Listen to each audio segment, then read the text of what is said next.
Hello, and welcome to another episode of the Music Vista podcast. This is going to be part 2 of 2 episodes strictly about 21 Pilots.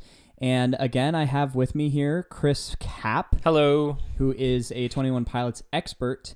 In this episode, we're going to be talking about just the musicality and the production of 21 Pilots songs. Because what we talked about in the last podcast was the lore. 21 Pilots has a lot of themes and a lot of symbology and storytelling that they do across platforms like their Twitter account, their music videos. Yeah, flip ton. They have their own website, and they created a whole world around these songs, and you can learn all about that in the previous episode. So this episode, we're not going to be talking about that. We will make references to it, of course, because it has to do with the music. So if you're not caught up with that last episode... Hopefully you know the lore, or if you don't, you just won't get those parts. Yeah, and they're just a clue in, so if you're not interested, whatever, it's fine. Yeah. So that's why we have both of these parts here. Right. So I want to give a proper introduction to Chris. I feel like we blazed over that last episode because there was so much to talk about, and we were excited about it. Met Chris through his sister back in 2018. Right? 2017, yeah, 2018? That sounds about right. I think so. We met online, and we chatted. I ended up going to North Dakota, where he grew up a lot of his years. Well, most of my life was there. Oh, you came here first, actually. You were in Oregon. I met you officially first there, yeah. Yeah, made a trip over to Oregon to see me, and then a couple trips back and forth. Mm-hmm. We've just been friends ever since, and now you're in Nashville, Tennessee, right, pursuing your passion, which is film. That's right, yeah. Yeah, you graduated from Lipscomb University with a film degree, if I'm not mistaken. Yep, grad film degree, so I'm technically an MFA, which is... There's no technical doctorate in film, but if there was an equivalent, that's what I have, so... Yeah, it's kind of fun. Yeah. I don't have a degree to show for or anything like that. I'm just like talking out my butt on this podcast. Well, yeah. They cost a lot of money. It's all right. No, it's fine. I don't have like huge visions for this podcast, and so it's really just me talking about like music that I like and anything I can get my hands on music related. I mean, that's how it goes. I think the biggest learning course that you can have is just having a topic that you're really interested in and diving into it yourself. Mm-hmm. Absolutely. And 21 Pilots for me has always been a massive fascination. I get into bands, and I've had like a couple before that I got massively into, but 21 Pilots is easy to get sucked into because they literally build it so that if you have any tendencies toward being taken in by conspiracy theories, this is a band that has literally been created almost not, I don't think it was created with the intention of, but it's like they built a band of like, oh, if you like conspiracy theories, here's us, and we're just gonna make you think everything about everything we ever do always, because like just them doing a tweet just blows up. Yeah. But on top of that, though, that was like what we talked about last time, like all of those crazy things that we only scratched the surface.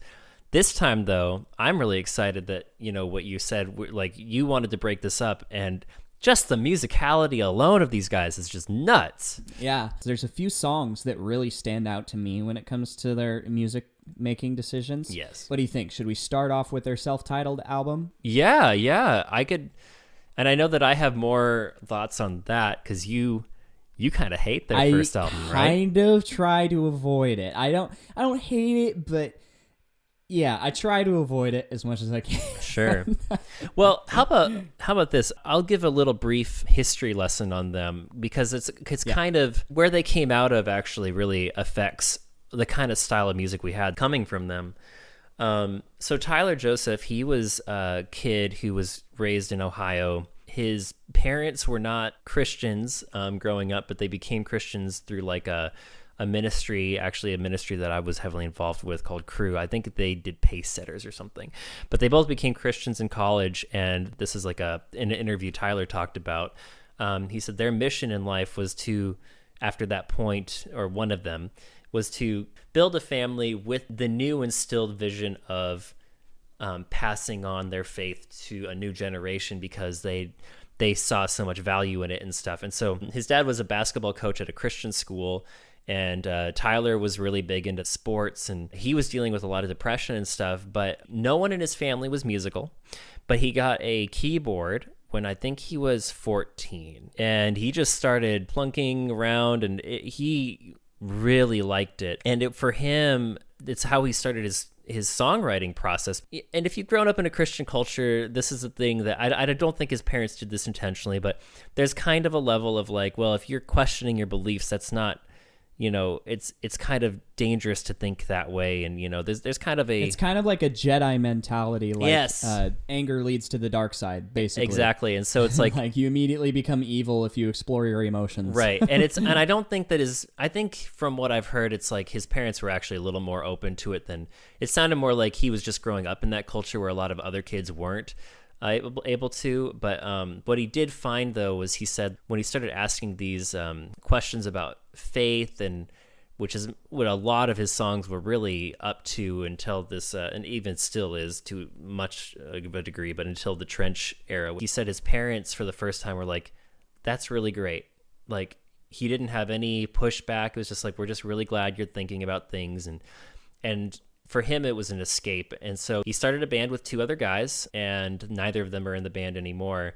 I bet they're kicking themselves now. Just kidding. No, they're actually really chill. And one of them actually helps out with production still for their live stuff. I was going to say, aren't they still on the team? Yeah, one of them is, and then the other guy is just, they're still super close friends. I think he's got like a normal living it up. Yeah, he's just like got a normal business job and stuff, but he's got a family, and he's happy where he is, and he said that. But they formed a band and everything, and then Josh Dunn came in. So Josh Dunn came up from a similar thing, but he came from a very strict Christian family, much stricter than Tyler. Like Josh said he loves his family, he loves his brothers and sisters, and he loves his parents very much. But one of the things that from the Christian culture side, he talks about, and I'm guaranteeing it was this thing called Plugged In, because it was a thing that we had in my family too. But if there was any media, specifically music or films, you had to read this review site, like with contents in it. You got to be careful. You don't want to be subjected to anything outside of the Christian realm. That's kind of his thing that he grew up in. And he talked about how that was kind of a thing. So he would go to the CD store and he would sneak Green Day. Oh, Green Day. Green Day under his bed, and he got found out about it. But he also, this is just a little shout out, and I actually know one of the members. He's close enough that I've actually texted him on multiple occasions. You live in Nashville, Tennessee. I live in Nashville, Tennessee, but he was allowed to listen to Reliant K, and he's talked about how many times Reliant K was one of the few bands that his parents approved of, and he was like, it was pretty awesome. It was like super good, and I was like, yes. But his love for music did grow, and he became a drummer. And he actually, I don't know his full story of how he got into the music industry, but he ended up becoming, if any of you have ever heard of this band called House of Heroes, which I don't believe there's like one Christian in it now, but they used to be a really cool, kind of edgy Christian band back in the day. He was the fill-in drummer for them for about a year and a half to maybe 2 years. And it was during that time he was on tour, and he met Tyler Joseph. And if you ever see an interview, we do not know the story. We're pretty sure we have a story on how Josh and Tyler actually met. I think there's one that's like, okay, that's probably how it was, which was Josh went to a concert, loved them so much. Tyler mentioned, I think I'm losing my drummer. He ran backstage, was like, I want to be your drummer. And then they had like a conversation for like, I think a 14-hour conversation that night. And then he became their drummer because that drummer was leaving. And then the bassist was there for like maybe like 6 more months. And then he had something going on. And then it was just those two. Yeah, but that's the thing about 21 Pilots is they're always making stuff up when they feel like someone's not actually interested in them. When they're interviewing just for clout, they just are constantly, they riff a new story on how they met every single time someone asks them how they met. And there's some really funny ones. But that one is the most likely true because he was truly just a fill-in for House of Heroes, which is a good band too. But he knew that. And so I think he was like, oh, dude, like someone that tackles their faith is actually good at music. I'm in. I want it, and I want to be a part of it. Huh. And they both went to the same church together at the time too, or they started going to it. But anyway, yeah. Okay. So that's the lead in to how the two current members are in. Now we can backtrack a little bit into Tyler, who is mainly the only one who actually writes all the music, and Josh really is just a drummer, but boy, without him, it was not the same. Yeah. So what songs were being performed before Josh entered the band? So everything that was on the self-titled. Just the self-titled. Yeah, just self-titled at that point. Okay. Yeah. So the self-titled album was produced in Ohio. Actually, one of my friends here in town, I went to school with him. He said that his producer friend, who actually this guy got me free tickets to the Trench concert, which was awesome. Anyway, he was like, his close friend produced the album for them in like just like a basement or something like that, which is cool. That's what it seems like. Yep, and it does seem like it's the first album. It's Tyler and the first two members, and it is very raw. It's not as raw as he did a thing called Tyler Joseph, just himself, like a solo artist thing, and it's called No Fun Intended. And that laid some groundwork. He ended up using from like 4 different songs some lyrics that made it all the way up to Blurry Face. It'd be really cool if he put some more from that first album in, but I probably won't anymore. So his solo one was a lot of prayer songs, or some just like, we discussed this on the last one, but he was really into English art and literature. And a lot of those first songs were like, concept songs, like, like what's the world like from a dollhouse or whatever. Right, yeah. And then when he got these 2 other members, he had just been entering college. He was like, all right, we got to just go around to bars and stuff, or anywhere that will take us, like church events and anything, and just start making music and getting it out there. When he had the other band members in, they started kind of finding and developing his first real sounds, which started, and I think Fall Away is one of the songs, Addict with a Pen, Taxi Cab, which Taxi Cab he performed at the show that I went to during Trench, and he said that was probably the first time where he felt confident and loved what he wrote, which is, I think he said he was like 19 when he wrote that, but he waited. He didn't put that on his little Tyler Joseph thing. Yeah, but Fall Away, Addict with a Pen, Taxi Cab, those are the 3 that sound-wise propelled him, and I think is what probably, like, I would imagine is what Josh was interested most in. And Isle of Flightless Birds and Implicit Demand for Proof, actually a lot of these songs are things that I think lyrically started him off into where we're going to find him in the next album, Regional at Best, which is his first one with Josh Dunn. And I think if there was any bassist in it was only like on 3 or 4 songs, and it was mainly just those 2. But basically that album is a rudimentary version of like the first lines of Implicit Demand for Proof is basically he's singing to God, like, just go ahead and destroy me because I really want to have proof that you are real. And then you go through this story. It is kind of a concept album, but it's kind of not. It's like a lot of his just first songs and what he's doing, but like it ends the album with God is real, he's waiting for you, and we are all a bunch of flightless birds just like on an island that we can't escape, and we are trying to get out.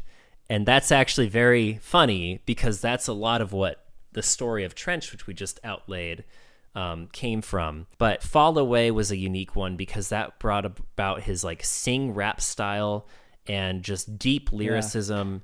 And it's one of the ones that he carried on. I think that one and Addict with the Pen and Taxi Cab, those 3 specifically, he sang all the way up into the Trench era, which is nuts because Josh wasn't there. That is pretty insane. I, as an artist myself, like doing your older work and feeling, happy with it, it's a weird thing because like that's where I'm at with, obviously not to the same scale at all, but the song We Don't Use Umbrellas. Yeah. Is like everyone's favorite song, like everyone who knows me, they bring up that song and they talk about how good of a job I did, and I appreciate it.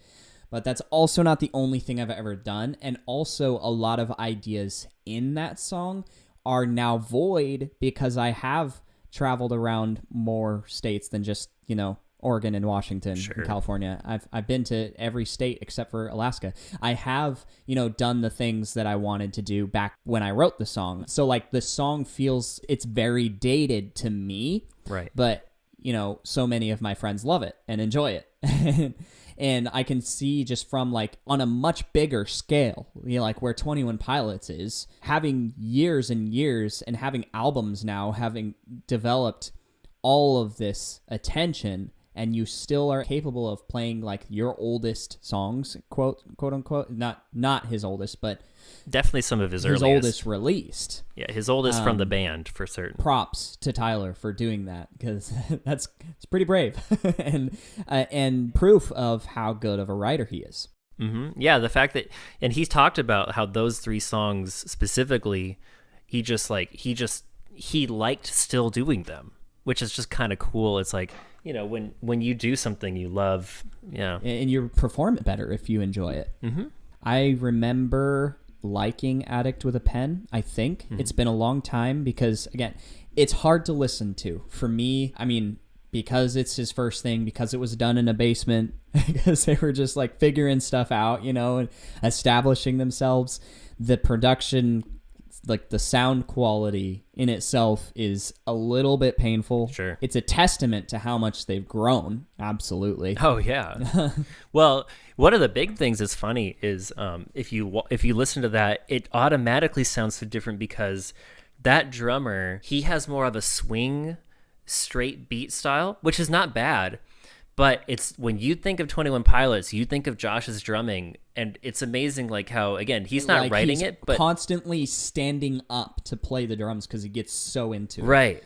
And and the style of drumming is just so different. And it's really funny watching, you can watch them if you just like look up any of those songs that I just mentioned and look up the live versions, because you probably, there are not enough videos out there of like him and the other 2. They do exist.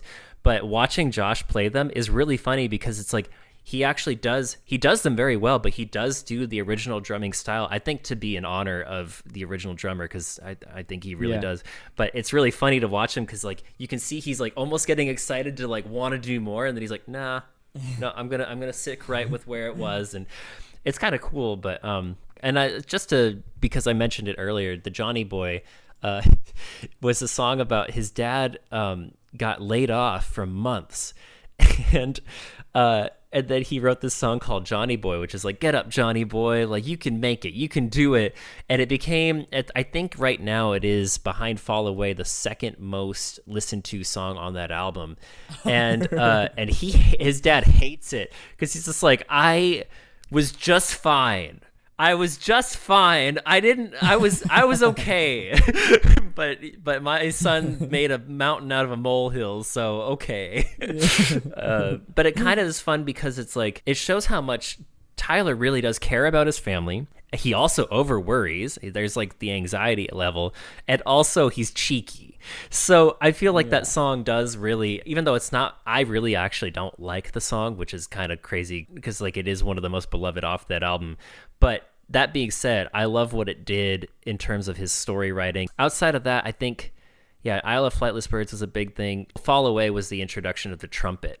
He tried to get someone in to bring trumpet on the live versions, which is fantastic. That's not on the produced one. But Taxi Cab is one of the songs that meant a lot to him, because it was a way for him to vocalize his faith and not feel like he was pressing it on anyone, but also being true to himself. And he's mentioned that, and it's true. Like if you listen to it, it's like you can hear like elements of the 3 heads of the taxi drivers themselves, as like the 3 parts of the Trinity and whatever. But he also, it's so poetic, you can see it being like he might have written it for an English class in high school, but it's so well done that you're like, okay. But outside of that, I think that's kind of that. And then he met Josh, and then we have Regional at Best, which we can now get into that with you. Well, no, I just want to say, I'm going to brush over this because I already said it's a beginning album. Give it grace. That's about all there is to say about it. It's hard to listen to, just because as someone with a producer ear, don't do what he does in A Car, A Torch, A Death, which is have that like ear-piercing like sound like throughout the entire song. Yeah, it's rough. Like it's already a high-pitched sound, but then he like dropped the mids and raised the highs to intentionally knife your ears, and it's like, it's not good. Don't ever do that as a producer. That's like Yeah, there's some choice words you no-go. could say about the production of that song that would not be best fit to be heard here. But Is that the word I said earlier? yes, you're outing yourself here. Anyway, but lyrically, I love that song. But maybe if you can't stand it, just look up the lyrics and just be like, oh wow, that's cool. And then you don't have to suffer through the sounds of it, because it is... Yeah, I'll have a lot more to say, especially when it comes down to Blurryface, musicality-wise. Yeah, I guess, so we are talking about the musicality of things. So Isle of Flightless Birds is cool because he brought in a harpsichord, and it just proved that he really wanted to try all sorts of sounds. And this first album really is a testament to him doing that. The harpsichord was found on Isle of Flightless Birds, but Implicit Demand for Proof kind of had a certain sound, and he was really testing the limits of his keyboard, because he did it all on his first keyboard, which just proves that you can do an album with just your keyboard and a drum and a bass, which is all he had. Yeah, speaking of doing a project with just one thing, this is going to be where I plug my cover that I'm releasing at the same time as this podcast. I did a cover of a 21 Pilots song, the one called Lane Boy that's originally in Blurryface, but I did the adaptation that he used in the live stream for Scaled and Icy, which means I threw in a piece of Redecorate and a piece of Nico and the Niners. And all I used was my MPK mini play and a recording software and a microphone. And yeah, thought that would be cool to throw in. It's on my YouTube channel. I'll link that. Just a fun project, because that's my thing. I do music and singing and things like that. And you're pretty good That's at not it. what this Thank you. That's not what this podcast is for, but I figured I'd plug that. So go and give that a listen. Really, I am one of the friends who he was referring to as We Don't Use Umbrellas.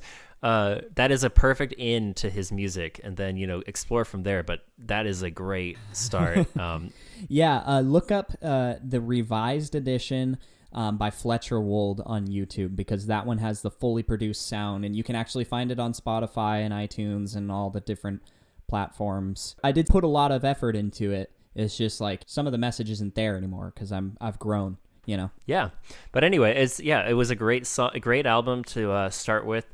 The only one that he hates to this day is also, actually, I think it's Tyler Joseph. Yeah, well, not hates, but he just said, I'll never do it again, was Oh Miss Believer was written for another girl that he liked, that he wasn't with anymore. So. I can see why he doesn't want to do that one. Yep.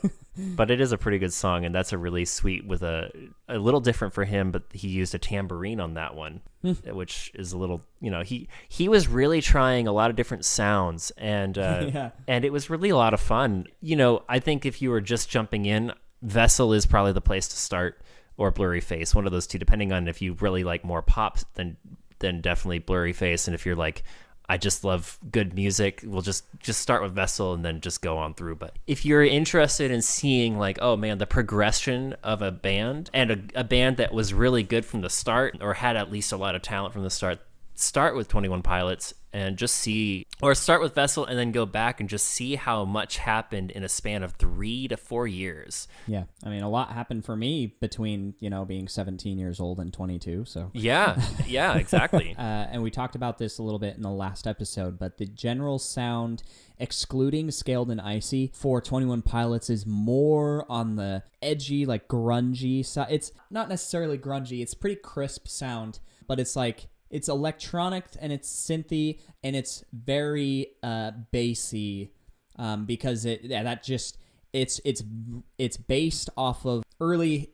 hip hop going into rhythm and bass, Exactly. going into kind of an indie pop rap sing songwriter style. Which is why I think Fall Away was one he did so long, because out of that whole list, Fall Away is the most like his later ones. He does the sing-songy part, he does the rap part, and it's very bass driven. So yeah, if you were to just check out one song from this album, if you weren't curious beyond that, definitely check out Fall Away.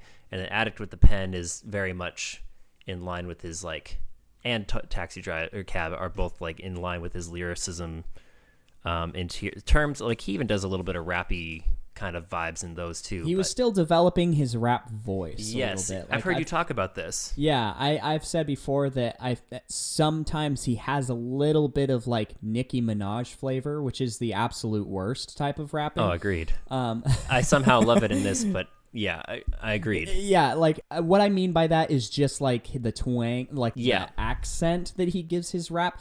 And it's like, it's really a journey to discover who you are as a rapper when you're white. I just have to say it, like straight up. You're like, not wrong. You ain't wrong.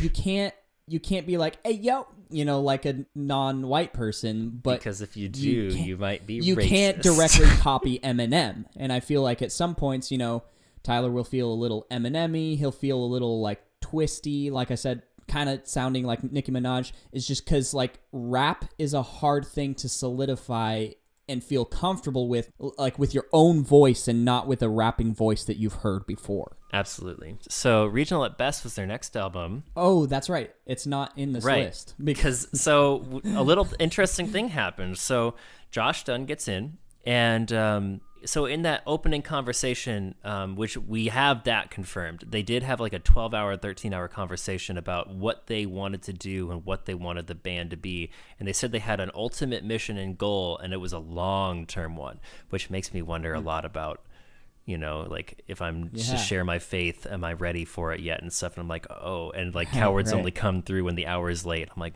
interesting. But anyway, whether it was just spiritual stuff or just like, hey, we just want to be the best band ever. And it's also the conversation where we did get confirmed where they said that they would pull down their pants if they won a Grammy, and they did do that, and they won a Grammy, and they pulled their pants down, which is hilarious.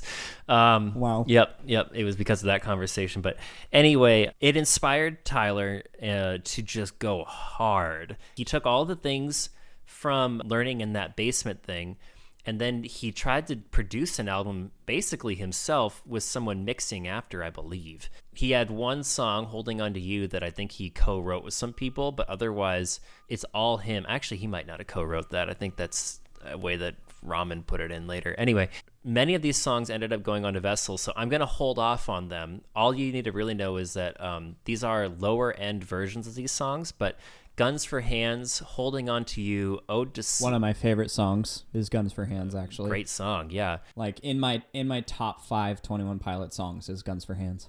And it was the opener for that album, which I think he knew it was a solid song to start with.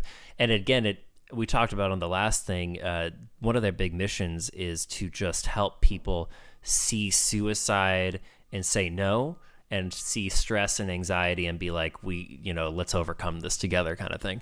Yeah. Anyway, sorry. So Guns for Hands, Holding On To You, Ode to Sleep, Car Radio, Trees, and a bonus track, House of Gold, all made it onto the next album. And that's a bunch of songs. Which, side tangent here, I could cut this out or not, but Chris and I actually did a music video project together. I wrote a song and flew to Tennessee. Yeah, it was great. A couple years back. I think I have that on that list that I talked about.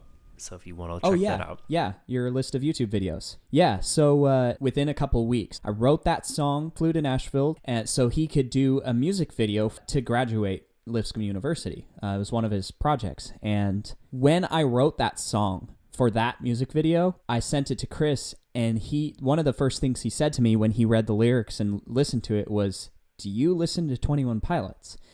And my answer at the time was no, actually not a whole lot, because to Chris, I guess apparently the way that song was written reminded him a lot of the song Car Radio. It's got a similar undertones. Yeah, not sound at all, but yeah, lyrically, yeah. Yeah, lyrically has similar tones. And I had heard Heathens at that point. I had heard Ride. I'd heard Stressed Out. And I was like, maybe I should give them a listen. And I went and listened to Car Radio and went, oh, I can see why he thinks that I listen to 21 Pilots. So that's not where my songwriting is inspired from, but it's now definitely helped, being like, oh, there's other creators out there that are willing to write more, like, deeper things. Yeah. Write straight from the heart. Absolutely, yeah. Go check out that video. Yeah.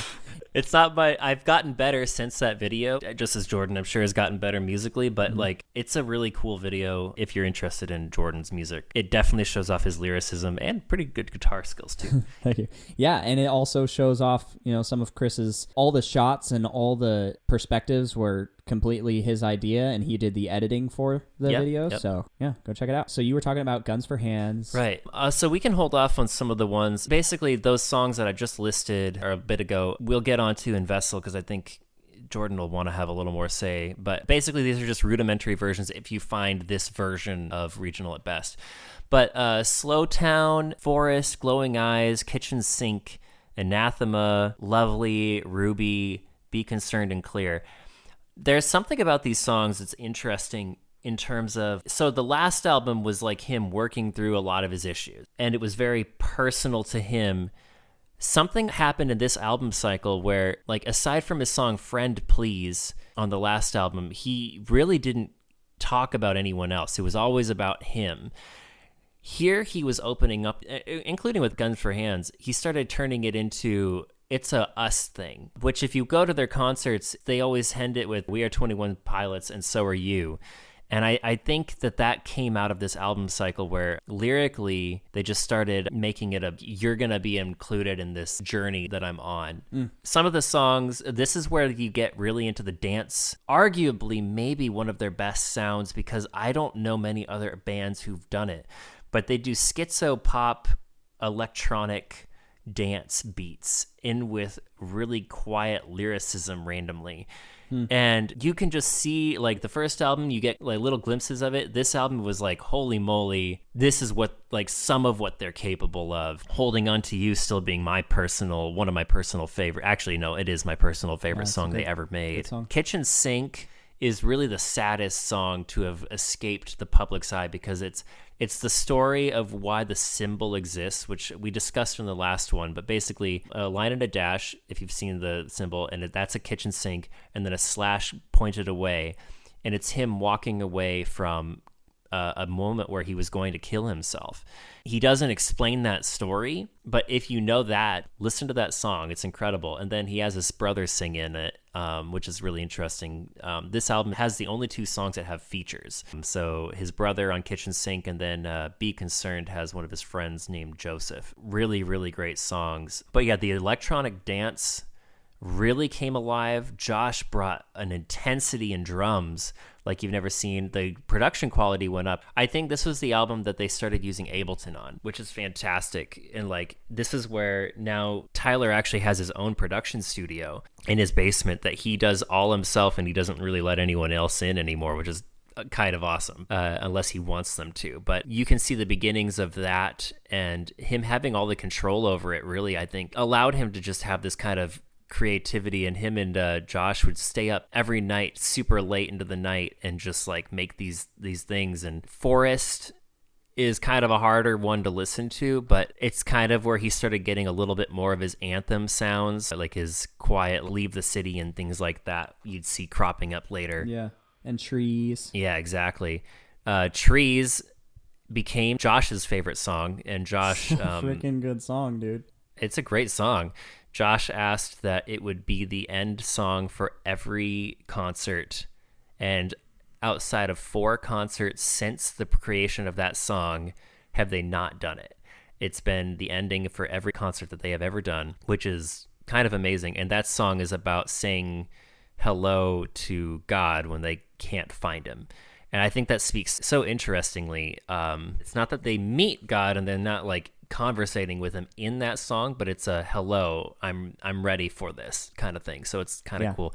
Clear is the last thing I guess I'd say lyrically about the album, but he specifically spells out that like he's a Christian, kind of even giving you a way to like, I serve like a leader, and he's going to drain my dirty blood, and he's going to make me new and things like that. But he's also saying in that song, this is the one song I'm going to say that's crystal clear. And this is also the start of him building a lot of different things, like world building, because Clear is also the name of the album that he appears on, of a worship album where he did 3 or 4 songs with this Christian group where they do explain the gospel in complete full. And at that time, they put a bunch of links on their official website to those worship songs. So it's like, oh, like if you dig into our stuff, you'll actually find like what we're all about kind of thing. And Clear was the one song that did it. But they got so big off these songs, the songs that we're going to touch on next in Vessel, which are here, but they got so big off these songs that people were flocking to them in stadiums. They would sell out stadiums, and they had not been signed to a label. And they kept refusing labels until they got Fueled by Ramen, and Fueled by Ramen said, okay, what would you like? And they were like, we want at least one of our 2 albums to be completely on the market and like you don't touch it, and we want complete and full control over what we do and what our music sounds like. And they're like, you're selling out stadiums. You're obviously doing something right. Yeah. How many other production companies have talked to you? And he's like, Warner Brothers, which is funny because I think that's actually their parent company, Virgin, et cetera, et cetera. And they're like, and you said no to all of them? I was like, right. And it's like, and you're still selling out stadiums? Right. And they're like, okay, fine. You get what you want. Good. So the deal was they got to put out 21 Pilots. I think he did that for 2 reasons. This is speculation. And this is great as an artist, I think. He wanted to preserve what they started with. And 2, he was really looking out for his friends, because they were going to make some money off of that too, which is great. So, you know, if you're like in a band and you're thinking like, oh man, like that stuff was trash. If it's truly trash, then fine, get rid of it, obviously. But like, I love that he preserved that, and now they're not as big as any of his later albums, but you know, his 2 original band members will always make money off of that album, which is great. And then they got to pick 7 songs. They picked the 6 from the main track list and then the bonus song House of Gold to go into Vessel.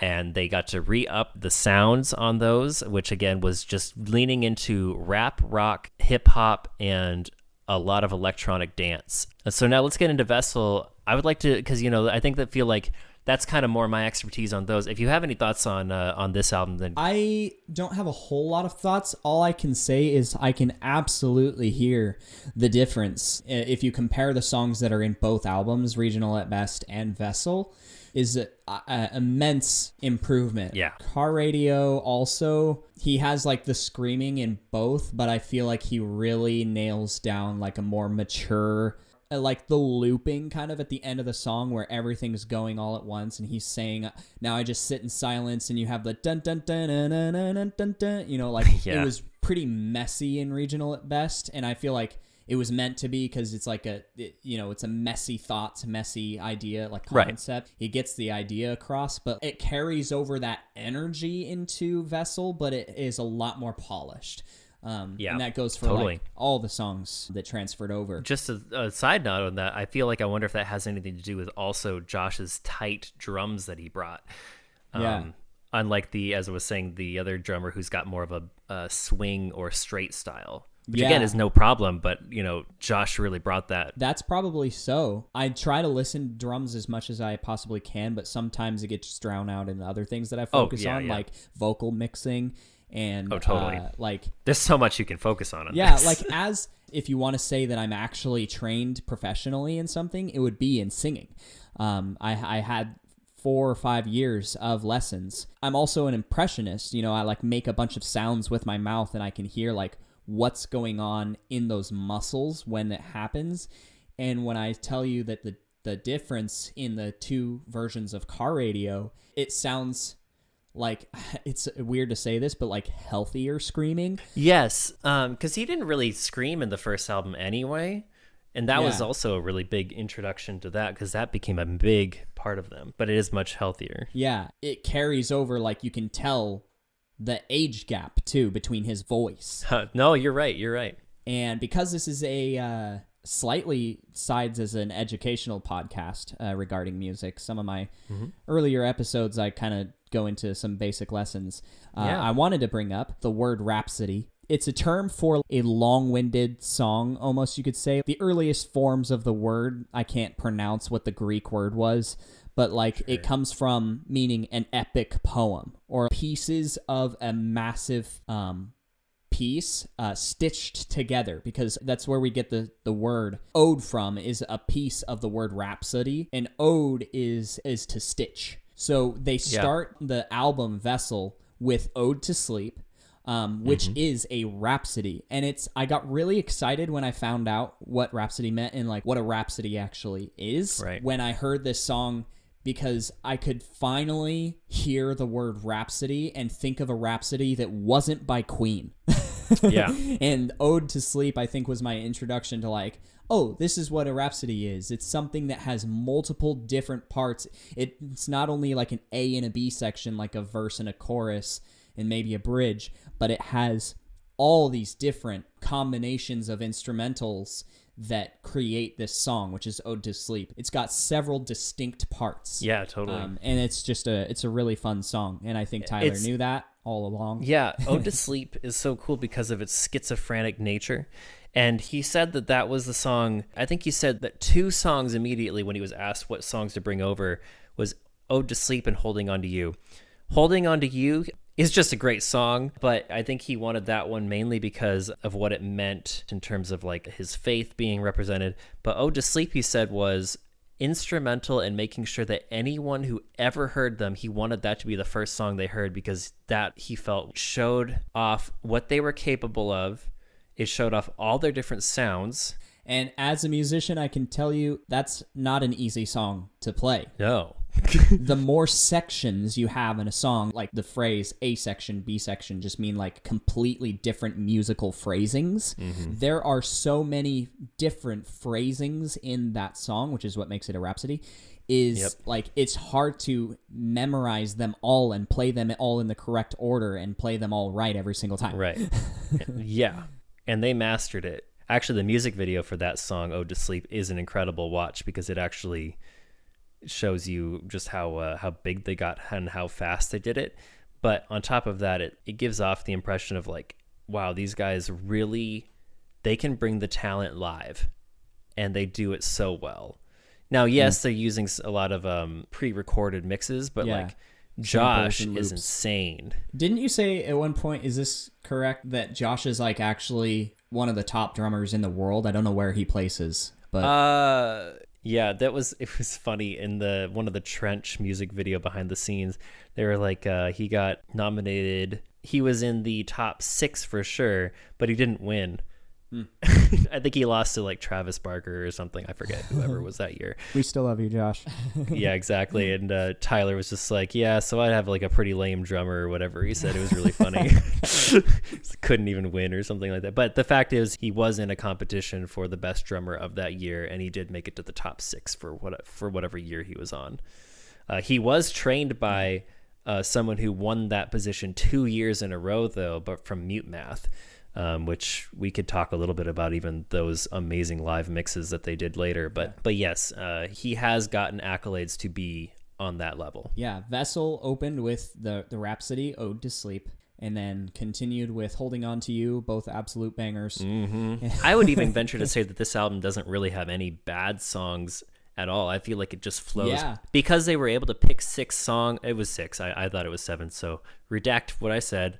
It was 5 off the original, and then 6th was that bonus track, House of Gold. But because they were able to do 6, they only had to come up with 6 more, and I bet they just kept working on it, and then it's like, oh man, we got 6 bangers here. So it's just 6 bangers on top of 6 bangers.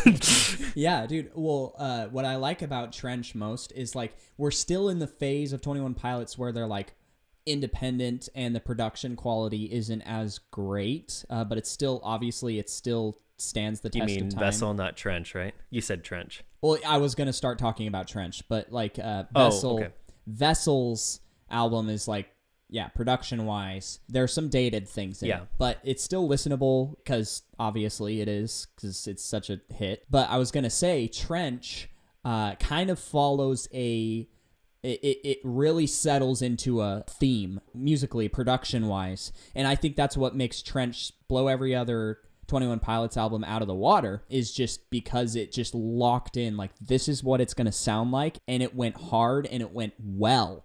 And they did that for the entirety of the album. We mentioned this in the last episode, but Blurry Face was kind of like a puzzle piece project that was done in a whole lot of different places with a whole lot of different producers. And Vessel is a little bit more independent, but what I like about Vessel, arguably over Blurry Face, is that every song has a very unique and very intentional sound design behind each song. Agreed. So Trench has one solid sound design throughout the entire thing, and Vessel has multiple, but they actually work really well together and individually. Right, because, Vessel is primarily still produced by Tyler. So you have a consistency in his sound, even though, House of Gold, like, that's just him and a ukulele and a drum.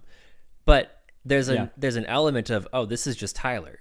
Migraine, you have the electronic sounds that you kind of hear in Ode to Sleep and Holding On to You, but it's more going to bring to the forefront his rap. Ode to Sleep is like, we're going to show off all of our sounds that we can do in one single song. Car Radio, that's a whole different beast, and that's, I don't even know how to describe that. He wrote that all in one night, and it was kind of like, not slam poetry, but it was like, he didn't think that it would ever be a song that anyone would care about because he didn't write a chorus. He just wrote it's like a two spoken verses. Word poem. Exactly. But then he kept plinking out on a piano, and it was that quiet piano mixed with eventual, again, like that electric dance style. It's something that, again, I just haven't seen a lot of other bands do. Like electric dance music, if you were alive during that time, which, this is for the listeners who are like 60 years down the road and listening to Jordan, which is, congratulations for listening to us. But it must have mean that Jordan really went somewhere, or you really went onto a dark part of TikTok. Or not TikTok is a thing in the past. Whatever's popular then. Whatever is popular. Anyway, but electronic dance music was really big, but Skrillex was a big one who did it. That and like, Deadmau5 and stuff, but no one had really tried to do rap with it that I can think of. But he took you can hear a lot of elements of like the Christian music he was raised on. He often says DC Talk was a big influence for him. You can hear elements and traces of Red. Ooh. He was very influenced by Mr. Brightside. What is the Killers?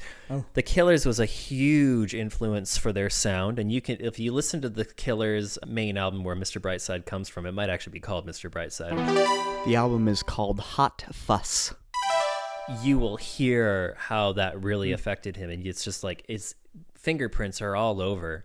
Yeah, speaking of fingerprints, I just have to say that Morph from the album Trench is like a packaged up. That song embodies all of the sounds of the Toby Mac album, Portable Sounds. Yeah. Like Morph sounds so much like a Toby Mac song. It's weird. Totally. You'll be able to hear it if you go back and if you listen to Morph, you'll be able to hear Portable Sounds or Diverse City just everywhere in that song. Yeah, and Toby Mac has such a unique sound too that is kind of his own, at least in the older stuff. His newer stuff is just copying everything, and that's not what we're here about. Anyway. I found out later that Paul Meany actually helped compose Diverse City and Renovating Diverse City, as well as did a mix of some kind for a Momentum song early on. But you were starting to say Guns for Hands.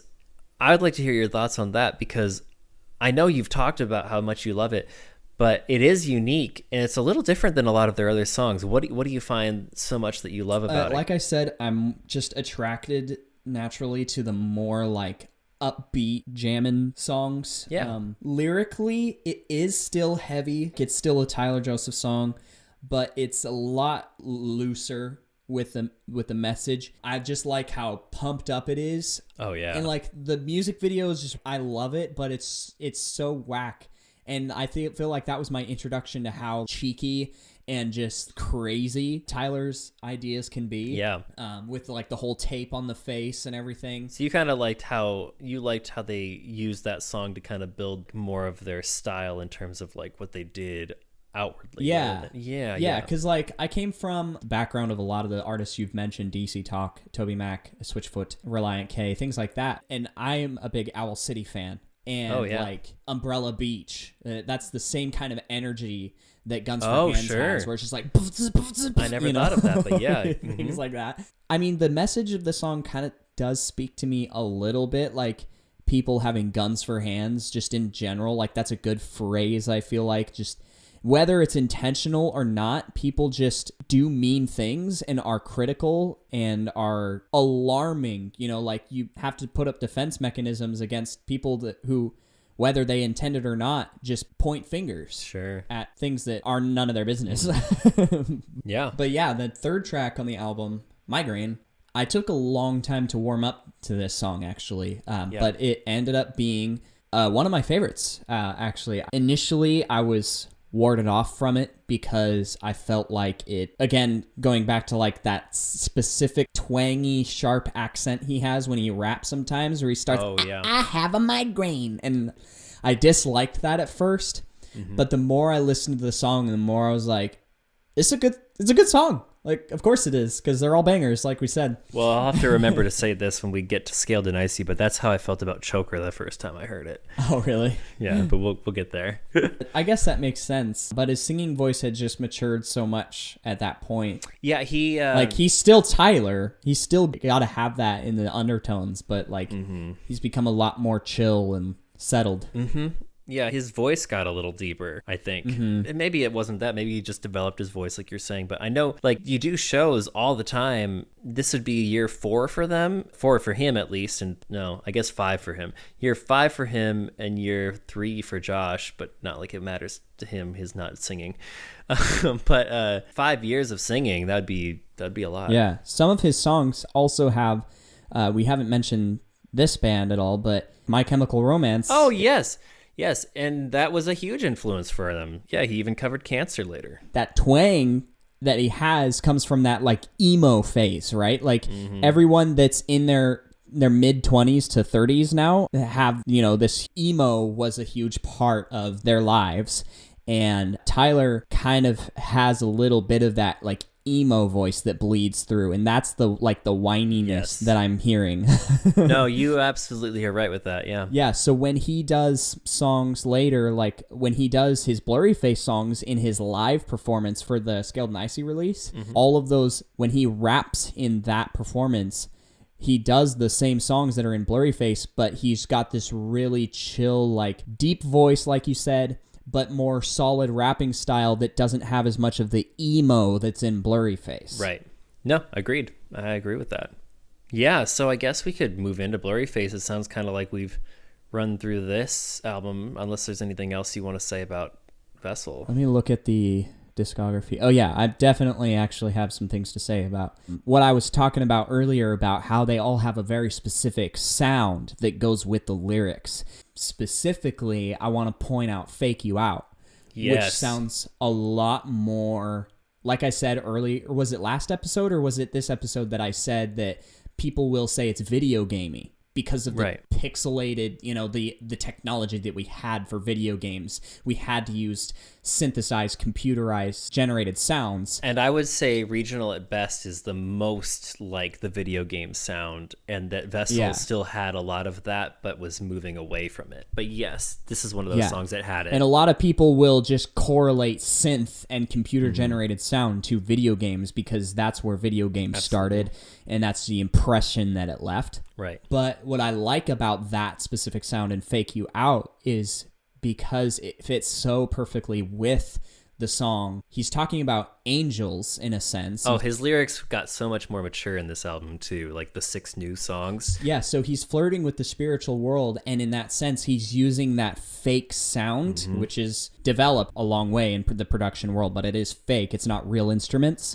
He uses that to his full advantage to be like talking about angels and talking about God and being like, I'm not sure if this is actually real. So he's like mocking the spiritual world with like this back and forth thing. He uses all of the ghostly impression of instruments to talk about the ghostly environment. Yeah. And in Trees, you mentioned earlier that he talks about, hey, I'm here, like saying hello to God. he has that arpeggiation that he uses, that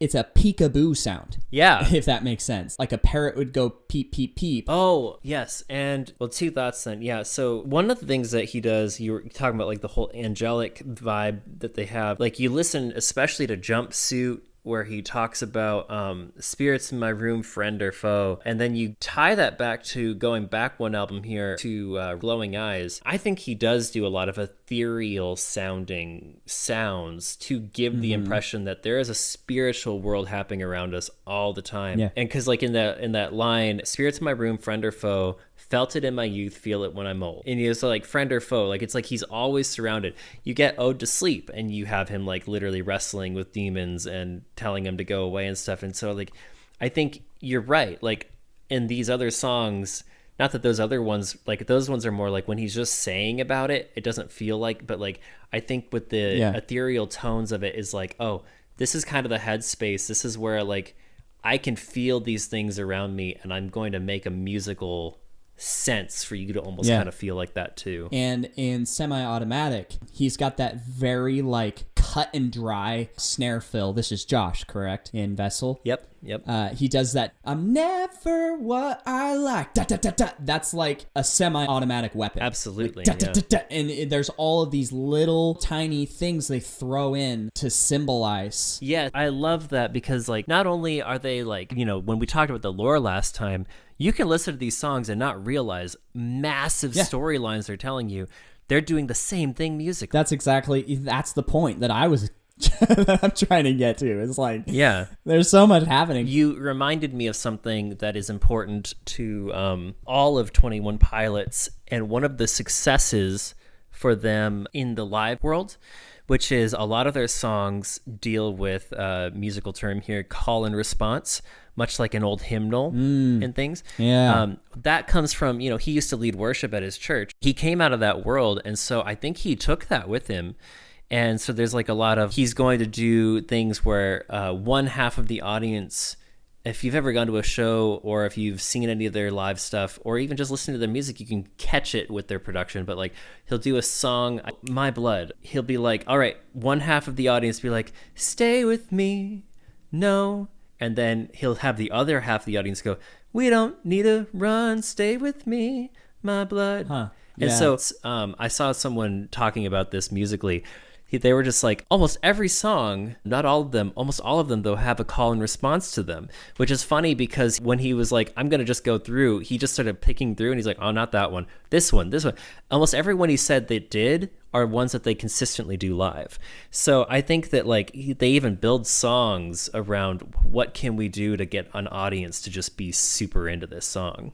Yeah. And Vessel really has a lot of that. I can't think of, it's terrible that I'm not being able to think of an example on Vessel since we're right here, but yeah, call and response is a big thing in their songs. Yeah, and then just another quick note, like Screen. He's used this effect before plenty of times, but one of the many effects that you can use on a microphone is a compressor, and it kind of makes your voice sound like it's going through a screen. So that's just like a little production Easter egg. Yeah. Just little things like that is what I tend to notice, because like lyrics are my first thing, and then my next thing is like how much attention to detail is in this song. Just this 3 minutes of a song, how much can you put in there? Which is why I initially fell in love with AJR. Oh, yeah. And that love was quick-lived. But John Bellion I've stuck with, though. Yeah, John Bellion. Yeah, that guy, too. Like, exactly. AJR and John Bellion have a very similar style in that. That's a style that I really lean towards now in my more, like, production-focused brain. Is like, how many little samples can you put into a piece? And Andrew Huang calls this ear candy. I'm sure a lot of people call it. I'm sure it's a common phrase, but like, is like, how can you fill in a song with parts that don't necessarily stand out and like steal the spotlight, but if they weren't there, the song would feel empty. Oh, okay. So this brings me to another thing that I guess in my up their butt attitude is the terrible way of saying it, but like I went super deep into 21 Pilots and found all these stupid little interviews that I don't think anyone ever saw. But I saw this one where Tyler's talked about his process in producing this album specifically. I mean, granted, he didn't really produce the first one. Obviously, he did, but he didn't. But with this one, he said that he learned on this album, I guess kind of conjunction Vessel and Regional at Best, was that he threw every sound he ever possibly could see in the song. And he's like, and it would made a beautiful mess, and I liked all of it. But then he was like, all right, now I'm going to pare it back. And so it was these albums where, and I think maybe another reason why he took off, like he specifically chose the ones on Vessel that he did to bring over, was because they were better suited to be remade and produced better, because he didn't overdo it. And you could actually say some of Regional at Best, while that's still actually technically my favorite album by them, you can say that he maybe did throw a bit of the spaghetti at the wall and left it there. But he did say that in Vessel he started learning, and he said he perfected it by Trench, or not perfected it because he's just a perfectionist, but he'd like to say he perfected it. But he started learning to throw everything, and he still does this process. He did it with Paul Meany on Trench, but throw everything in, all of it, everything that you like, and then start removing things or figuring out how to lower things and bring them up. So yeah, that was a big thing he learned in Vessel, which is, you can kind of feel like Vessel's not as production-y as some of his later stuff, but I think a lot of fans and a lot of people who aren't as big of fans say Vessel's probably their favorite album that he's done. And I think maybe one of the reasons why that could be is because it is, out of all of his albums, the most him that's ever been on display, and also the most refined him within his abilities of his, like, I'm just going for it. So that could be something to think about when you're producing music, whoever's listening.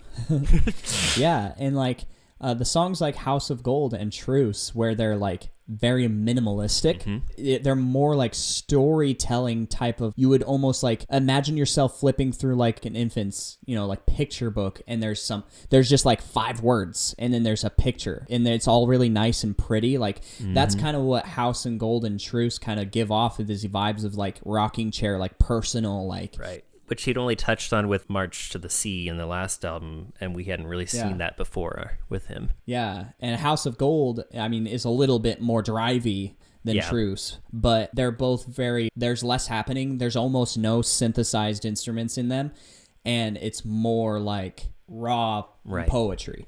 Yeah, and I think that's maybe why he loved the song Taxi Driver as being, when he said at the Trench concert I went to, that it was like one of his favorite first songs to do, because that's the most ballady outside of like Truce and not House of Gold so much, but like it's a very simplistic thing, but it's also, it is very picture book-esque and says something a little deeper than I think even Truce or House of Gold. Well, Truce has actually always been a hard one for me to completely figure out what he means, but it means something very deep, and I love, like, you can figure out most of it, but there's like something there that's unlocked that it's like, this is a very personal song to him.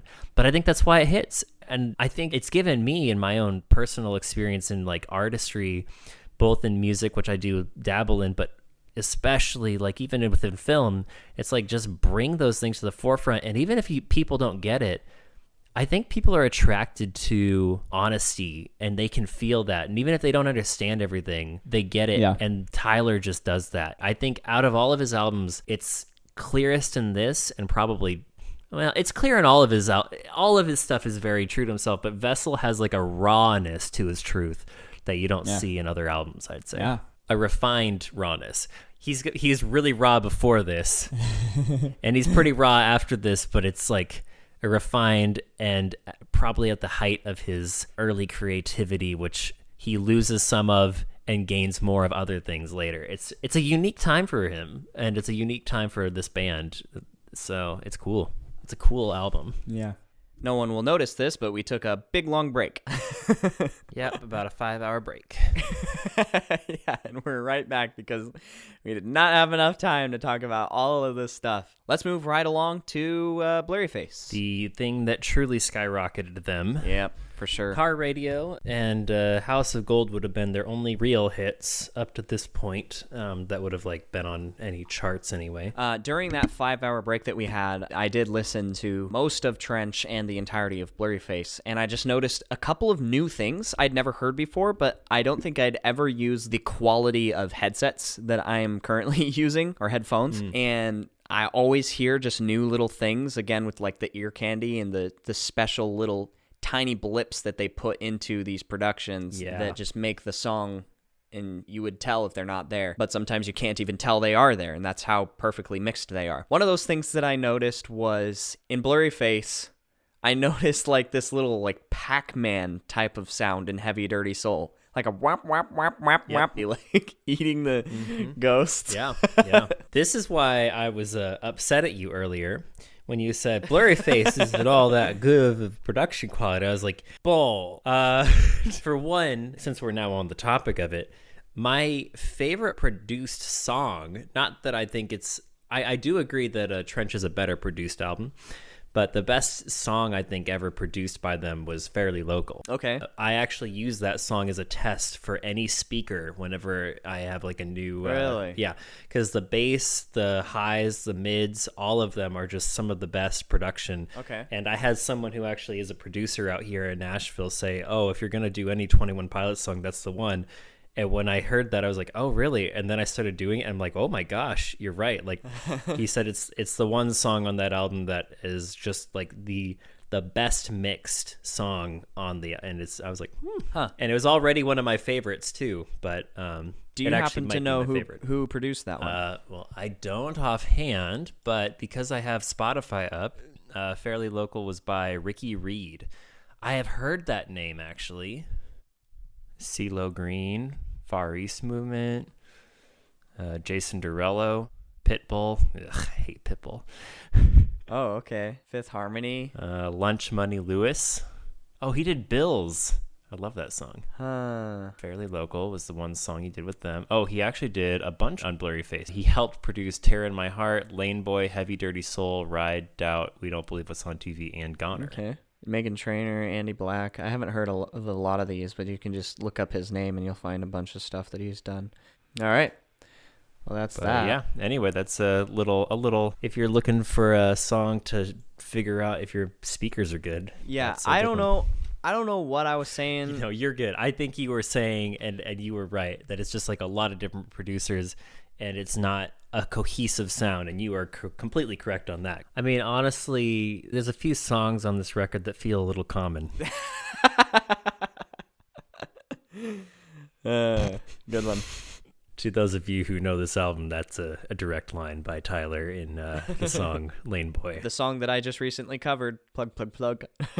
I was also listening to a little bit. I didn't have as much time as you because I had to work, but when I threw on Heavy Dirty Soul, the first track on there, what a powerhouse. What a heavy hitting song. Again, I think they always, I don't know, especially since Vessel, their first songs have just been the best. And Heavy Dirty Soul is interesting. I had forgotten. I'm going to be definitely talking a little bit more about it because another band I've got quite a bit of expertise actually in is MUTEMATH, but they straight up stole for the like that really deep that sound.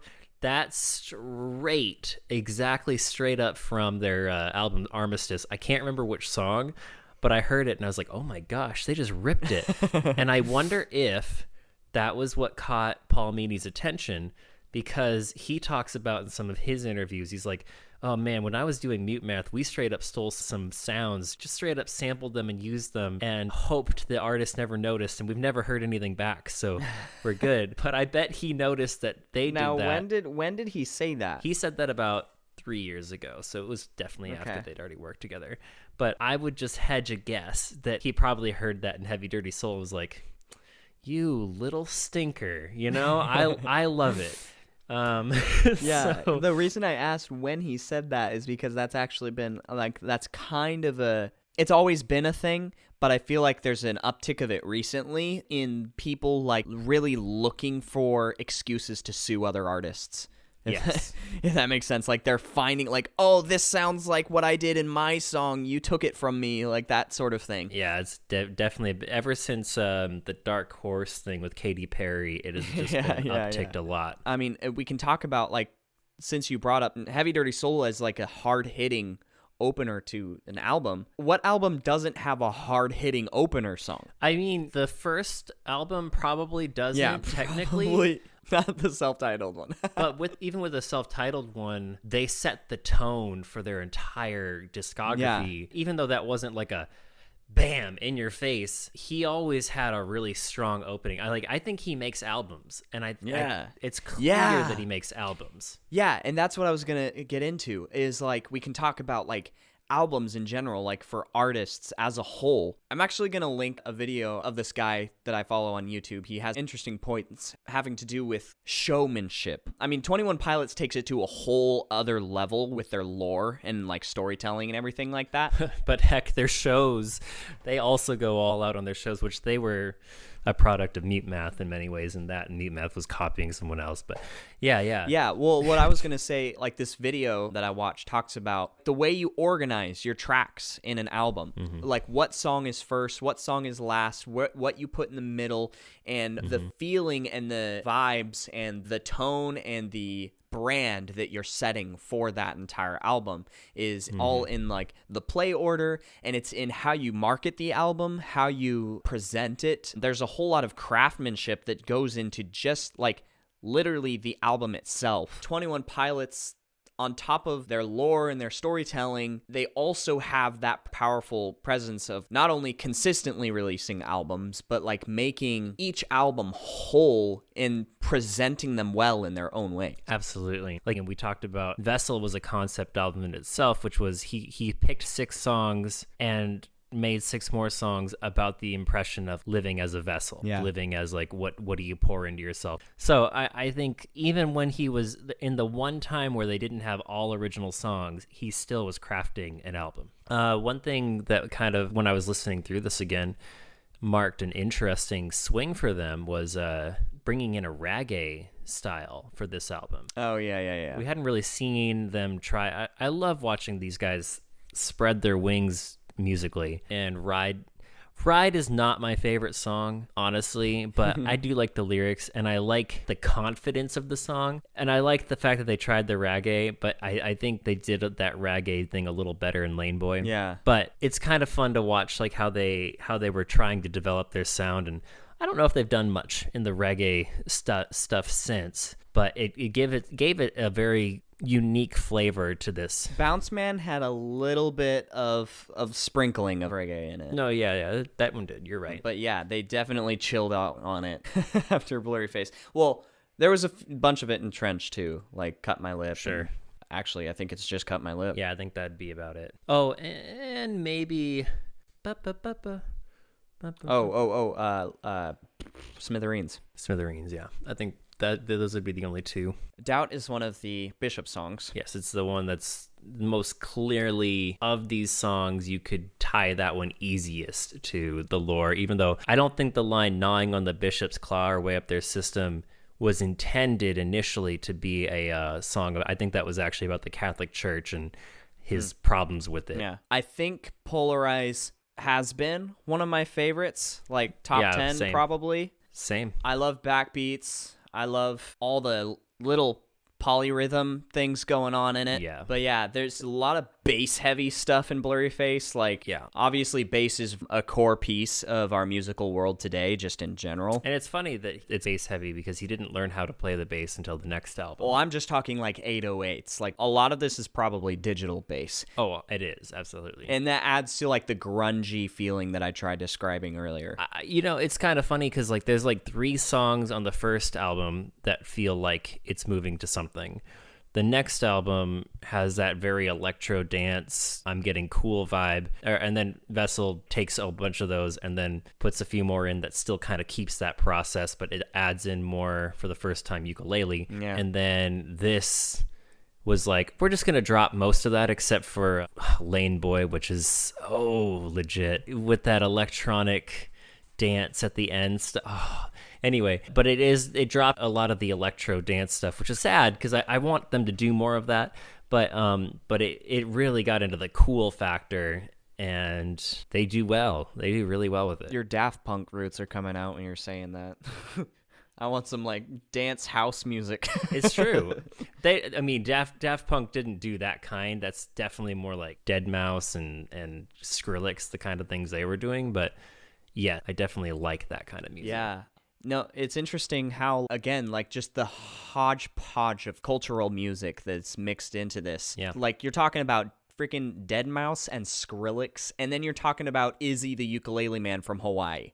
You know, like, and those are the two things you think of when you hear these specific instruments. Izzy or like Big Iz or something like that, who does Somewhere Over the Rainbow. Yeah. And then you have the reggae sound, like straight out of Jamaica. And then you just have the I'm really cool and I'm very modern with the big, deep 808s that I think I think actually in a way they kind of they were copying a little bit of I think Post Malone had already started by this point, and so they were kind of just start copying him, but like I think that they kind of pushed forward for like Billie Eilish to do her kind of sounds and things, specifically on this album, Stressed Out and Fairly Local, really those two. Yeah. And then you got freaking Not Today, which is their Beatles riff, because they do it's very based on like Penny Lane and, you know, brass and, you know, just like I love that they're just fearless. I have noticed a pattern. The songs of 21 Pilots that I typically tend to like,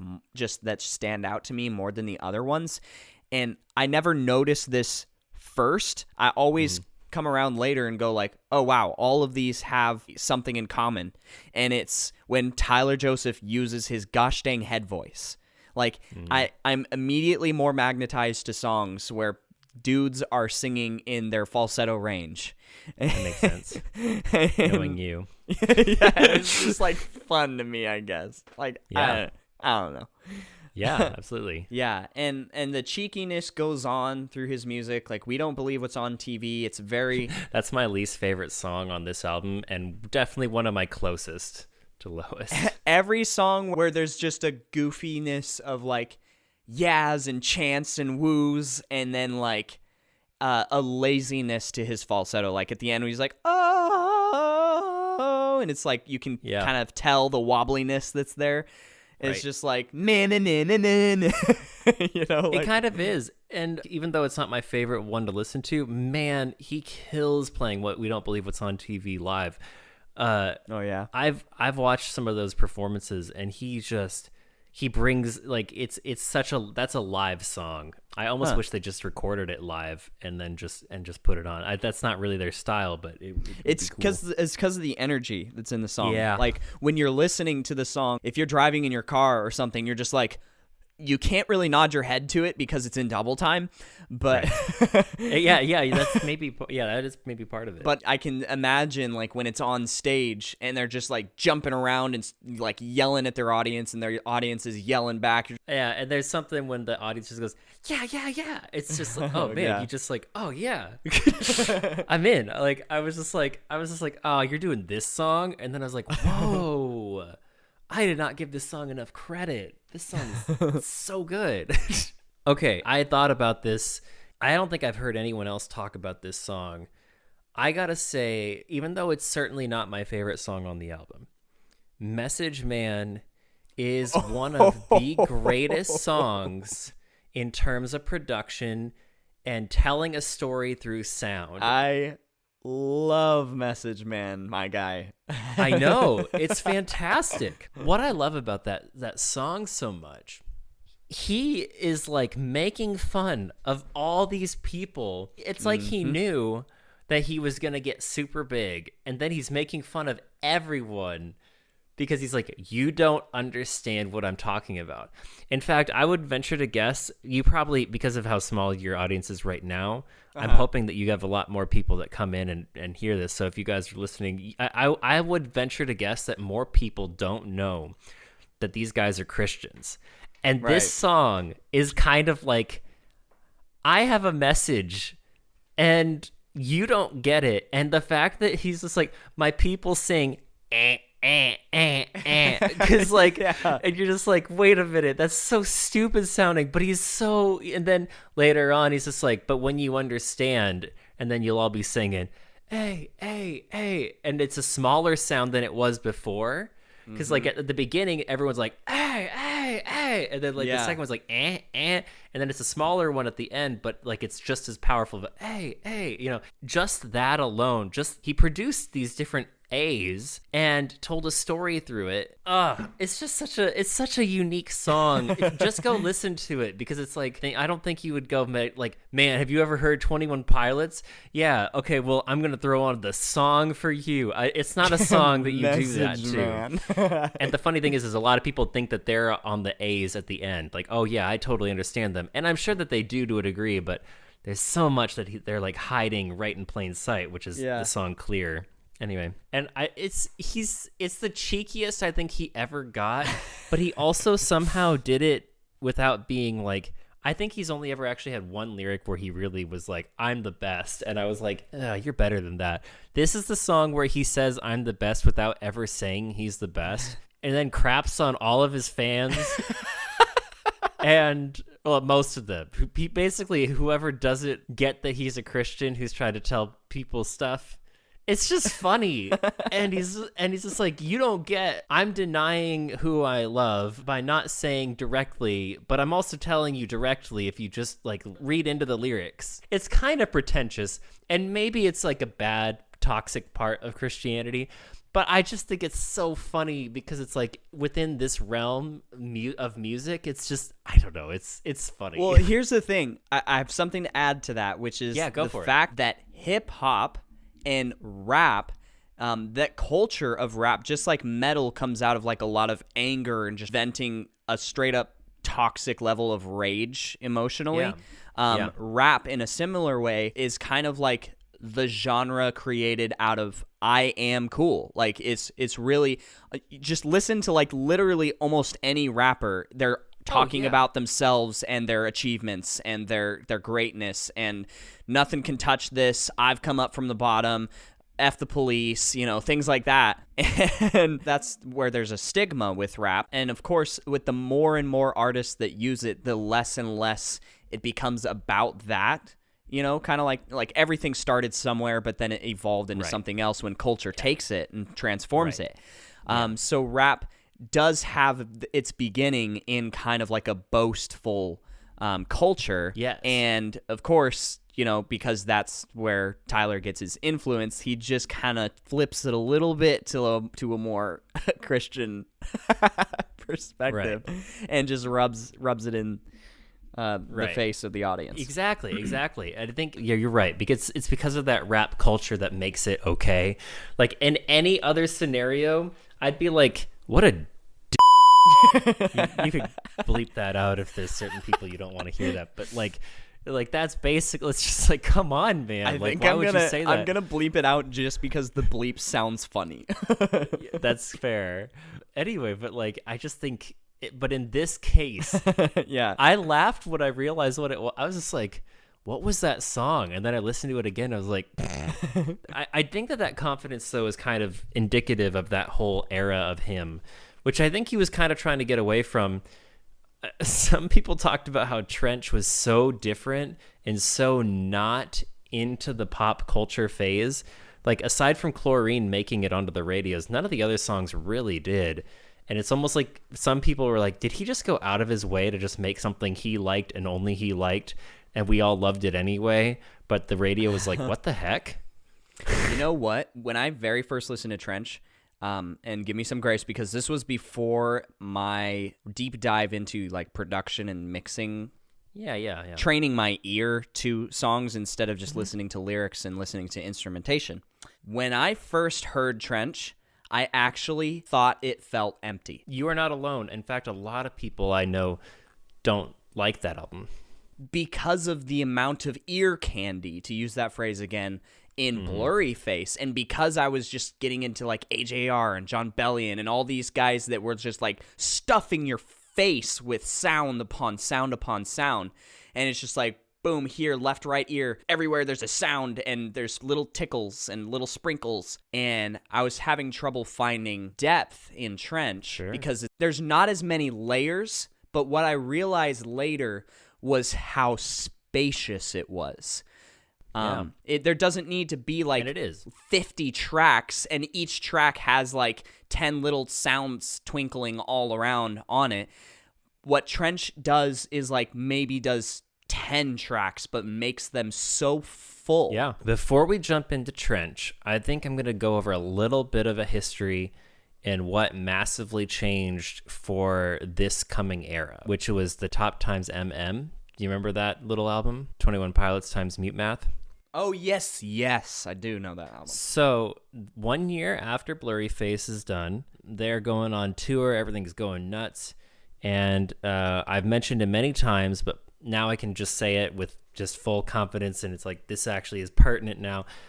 He meets Paul Meany. One of the bands that I did not mention earlier that was super important to Tyler was MUTEMATH, and I think more specifically Earthsuit, which is what Paul Meany's old band was, and I mentioned that before.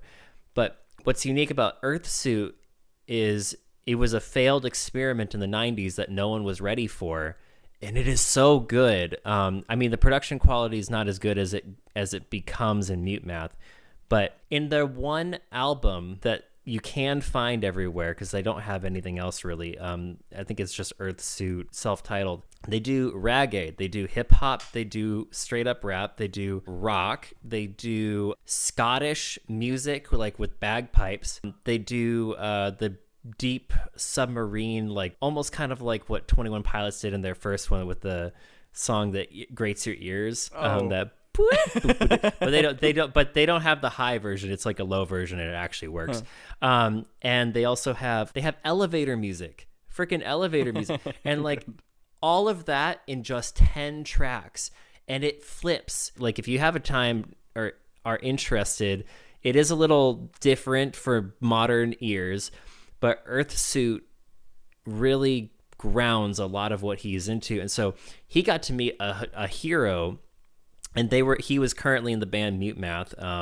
MUTEMATH still exists, but it's actually just him now. Even he proves that he doesn't need the other 4 people, but it was better with the other 4 people. It just was better. But anyway, they still were all a band, and they redid 5 songs. They did Heathens, Heavy Dirty Soul, Ride, Tear in My Heart, and Lane Boy.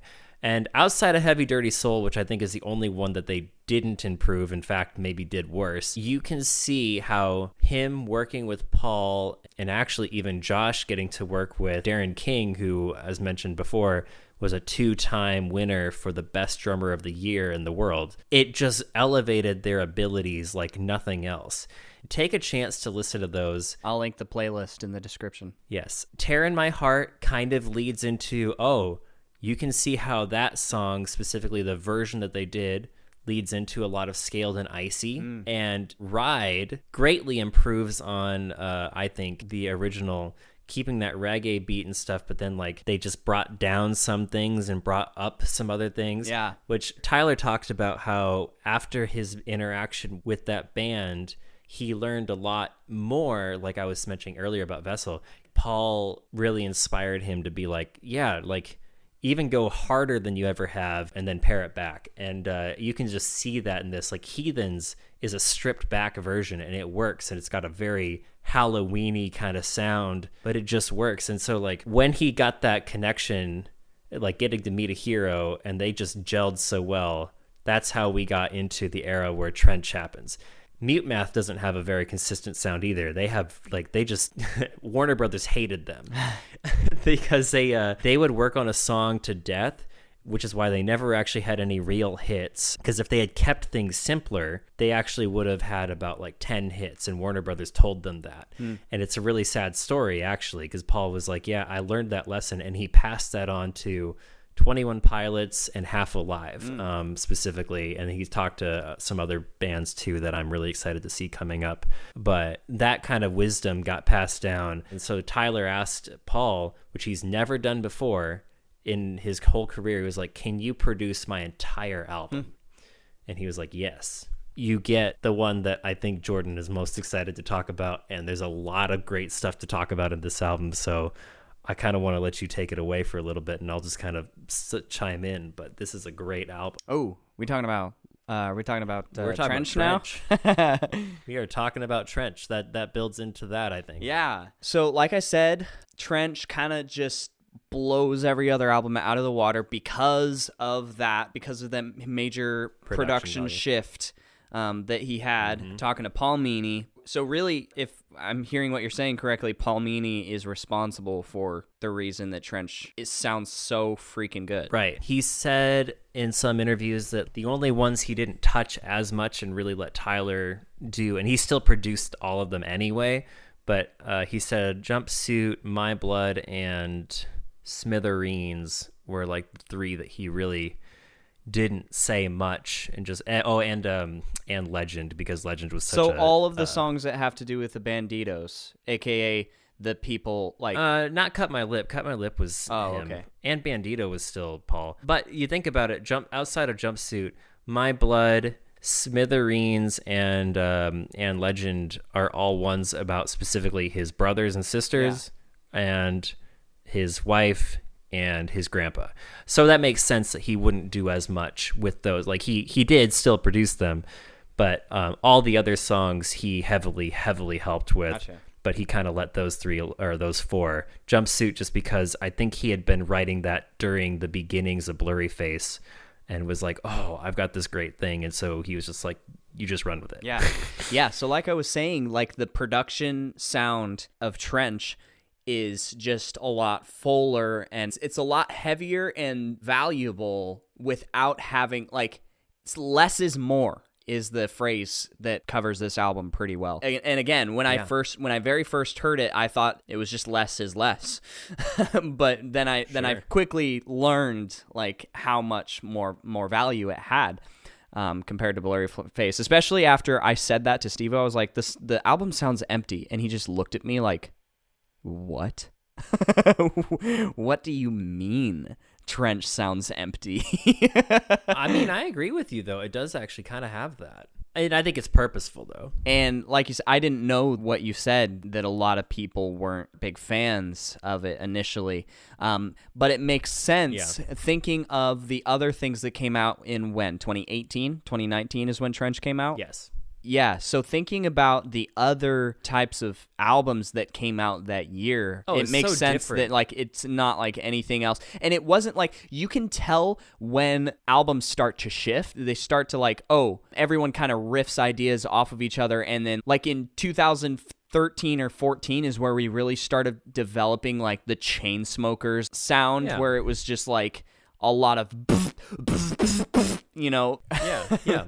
Exactly. A lot of artists started going that direction, like right around that year. Right. And it's very apparent that Trench is kind of the narrow path with that. But I want to talk about how Trench creates what Andrew Huang talks about this a lot in his YouTube channel. He's a producer. He talks about creating a 3D environment with sound, because you're not just listening with your left and right ears. Everyone knows the difference between being in a temple, you know, being in like a big church, a very 1600s like Gothic church, right? And then like listening to a choir sing there versus listening to them sing in a Capitol building in America, right? Yeah. So like you can tell the difference in acoustics. And when you're in the studio, the reason for sound control with like foam, and to really make sure there's no sound bouncing off the walls, because sound is a physical thing, as I've talked about in prior episodes. We use foam to mitigate sound bouncing around the room, and then if we want that echoey sound, we create it with our software. And so when you're creating a 3D space with sound, you're not just thinking about your left and your right ear, you're thinking about, is something 2 feet in front of me, or is something 10 feet in front of me?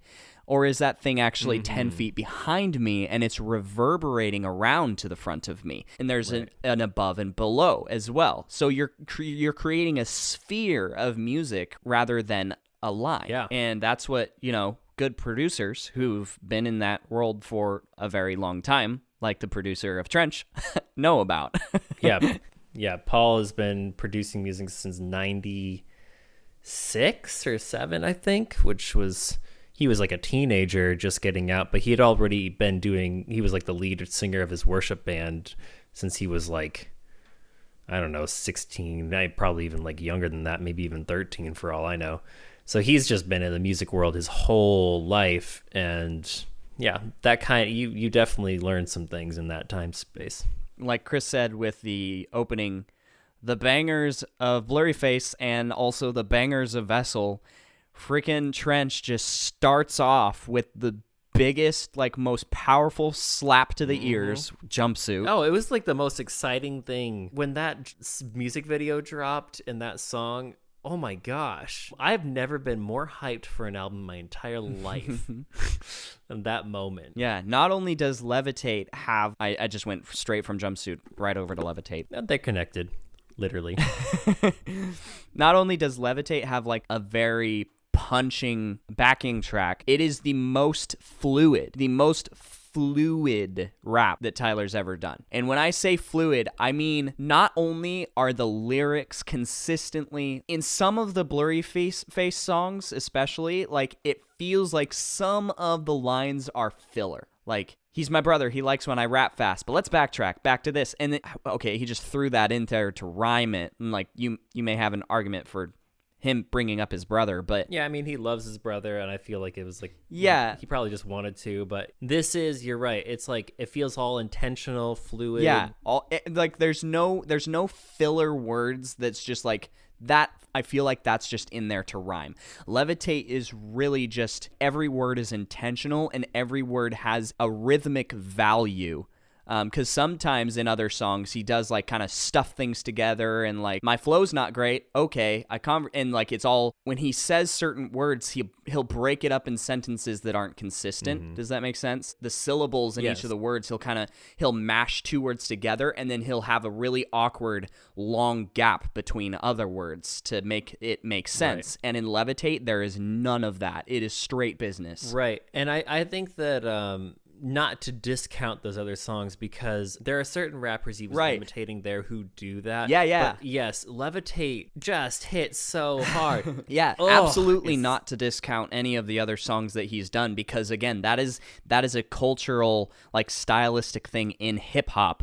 Is the Prince of Bel-Air, like, let me get right down to business. My name's Jeff. You know, like, it's very goofy, kind of like, you can do whatever you want because you're making it up as you go and you're riffing off of a beat. Right, and that's what he was doing in the other so there's ones. not a whole lot of rules to rapping as long as your timing is good. Yeah, it really is just about timing, yeah. But yeah, Levitate just means business. I mean, yeah, Paul helped him write the lyrics on that one, and really just I think Paul just pushed him to his limit, and I think it was great. Okay, yeah, Morph. This is actually a fun one to go song by song, because it's just, yeah. Morph is my favorite song on this album. Or Jumpsuit. But Morph is my second favorite, and boy, I don't think we've really had anything quite like this since Toby Mac's Renovating Diversity album. Yeah, but I mean, even since this song, like, this is the one that Paul said he tinkered with most. Paul has mentioned, I saw this in some of his Instagram stories, because he likes to do little producer tips and stuff, and I'm always keeping up on that. But he said that this song on the album was the most collaborative one. For most of this record, it was like, oh, well, Tyler, you're not thinking about it right. Like, you gotta, like, put this and this in. And he's like, oh, yeah, you're right. And so he would bring it in, or Tyler would be like, well, actually, you should do that. Yeah. But like, Morph was like, wait, how can I inject this? And, oh, that's really cool. How can I inject that? He said it was the best collaboration on the record for them. And Paul brought in all of the smooth, jazzy vibes. And then Tyler brought in this hard-hitting thing. And he said it just was like really good marriage. And it's his favorite song on the album that he got to produce. And I don't know if Tyler would agree. But yeah, so we got kind of like a bass riff that's a little bit more jazzy. So like, if you like it in the beginning, that do do do do do do, that's very Tyler. But then when that boom boom ba doom boom Yeah. That's like a very Paul thing. Yeah. Which you can hear in MUTEMATH and stuff too. Right. And the little that's something that MUTEMATH started. Tyler had already been stealing, but when you actually have the guy who made him first, he really just brought it in. Right. Huh. And yeah, I do wonder if Tyler was taking Toby here, because he often talks about DC Talk. Dude, the brass in it and the feminine vocals and how the brass kind of like crescendo and then disappear. It is such a Toby Mac vibe. Yes. Everything about it. Oh, and that's another thing. I don't know if we really had a lot of brass before this, except for in that one song on Blurry Face. But Paul really likes brass, and I love that he got Tyler to do more of it, which is why now touring, we have Mr. Wives guy now officially part of his background band, at least for this album circuit, doing his trumpet. And it's fantastic, and it's because of Paul saying, hey, you need more brassy stuff. And it works. Yeah. Ugh, it works. Yeah. I don't have a lot to say about My Blood, Chlorine, or Smithereens. Yeah, My Blood, we already talked about the back and forth thing. Chlorine. Music video's weird. Yeah, Chlorine is maybe one of the better songs produced and everything, but I feel like if you listen to it, you kind of get it. I don't know. Mm-hmm. You know, the worst thing about Chlorine is the best part of it gets robbed during live performances and during the being put on the radio. Yeah, being put on the radio ruined that song, and I feel like Tyler's intention for the song. He said it was the hardest lyrics he ever wrote in his entire life. Hard to write emotionally. Yeah, it was hard to write emotionally. He said the second half of that song was the hardest thing he ever wrote, and I think that had to do with that article we talked about in the last one. Yeah, because it's like, I don't know, I'm entertaining a world without God. And it's the only time in this album, like, he does talk about God and Levitate, and he references him in Morph, but more so heaven, not really God. And he references him in Nico and the Niners. But outside of those three places, they're so slight. Chlorine is the only time he like actually talks to God personally, is like, can you build my house with the pieces I have left?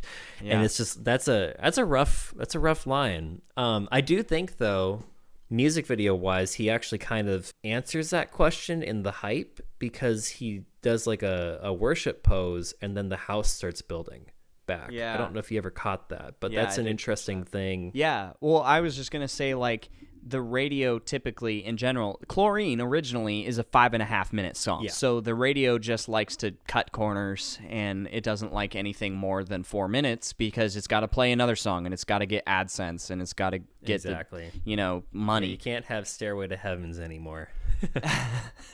Yeah, so they have to cut that entire thing, because it's Chlorine almost fits the definition of a rhapsody, because that ending part is so much different from the rest of the song. But yeah, it completely changes the mood, and it goes from being like a Morph sounding song to a Leave the City sounding song immediately, which is pretty weird. But what's even worse is that when he performs that live, 90% of the people at the concert don't even know that part, because of the radio version cutting it out. Right. And because it's so like sobering that everyone just kind of stands there with their mouths gaping open once he goes from sipping on straight chlorine to bawling his eyes out, I'm sorry. Yeah. Yeah. And no, it's true. It's true. And it is a sad thing that you lose it. I kind of wish that they never released a single for like Spotify and stuff, though. Like, I understand for the radio, but it's like, thankfully there's more people who listen to the album version anyway, but it's sad that like there has to be another version. It's like, yeah. Smithereens.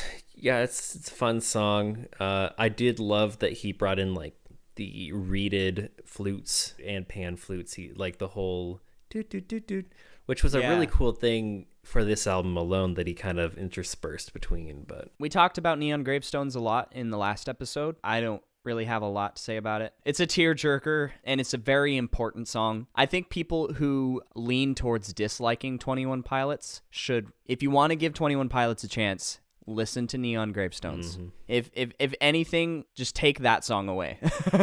That's what I would say. Yeah. It might not be like a bop, but you already apparently don't like their bops anyway, so yeah, give Neon Gravestones a chance.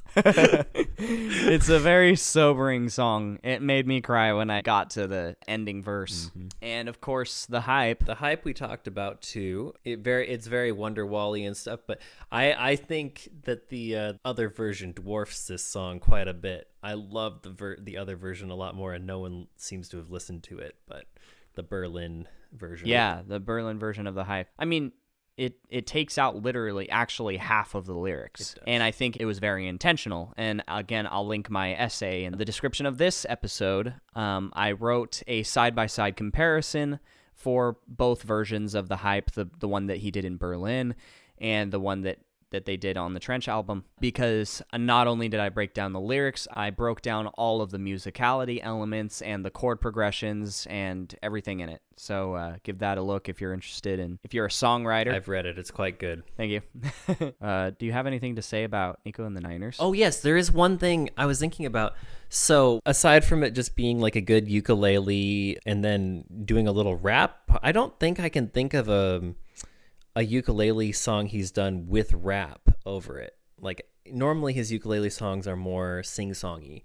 So that was a unique element to bring in. But not only What's that... the song? I'm standing in front of you. Oh, I guess that's got a little bit of a... You're right, screen. Yeah. But what's most unique about Nico and the Niners is this is musically how you can build into, like, storytelling if you want to do that with your songs.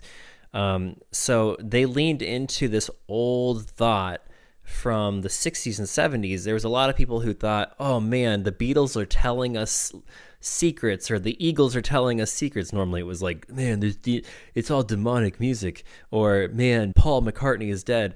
And they'd have these little reverse sounding bits, and if you played them backwards, they were like hypnotizing or something. Yeah, exactly. And a lot of it's just dumb.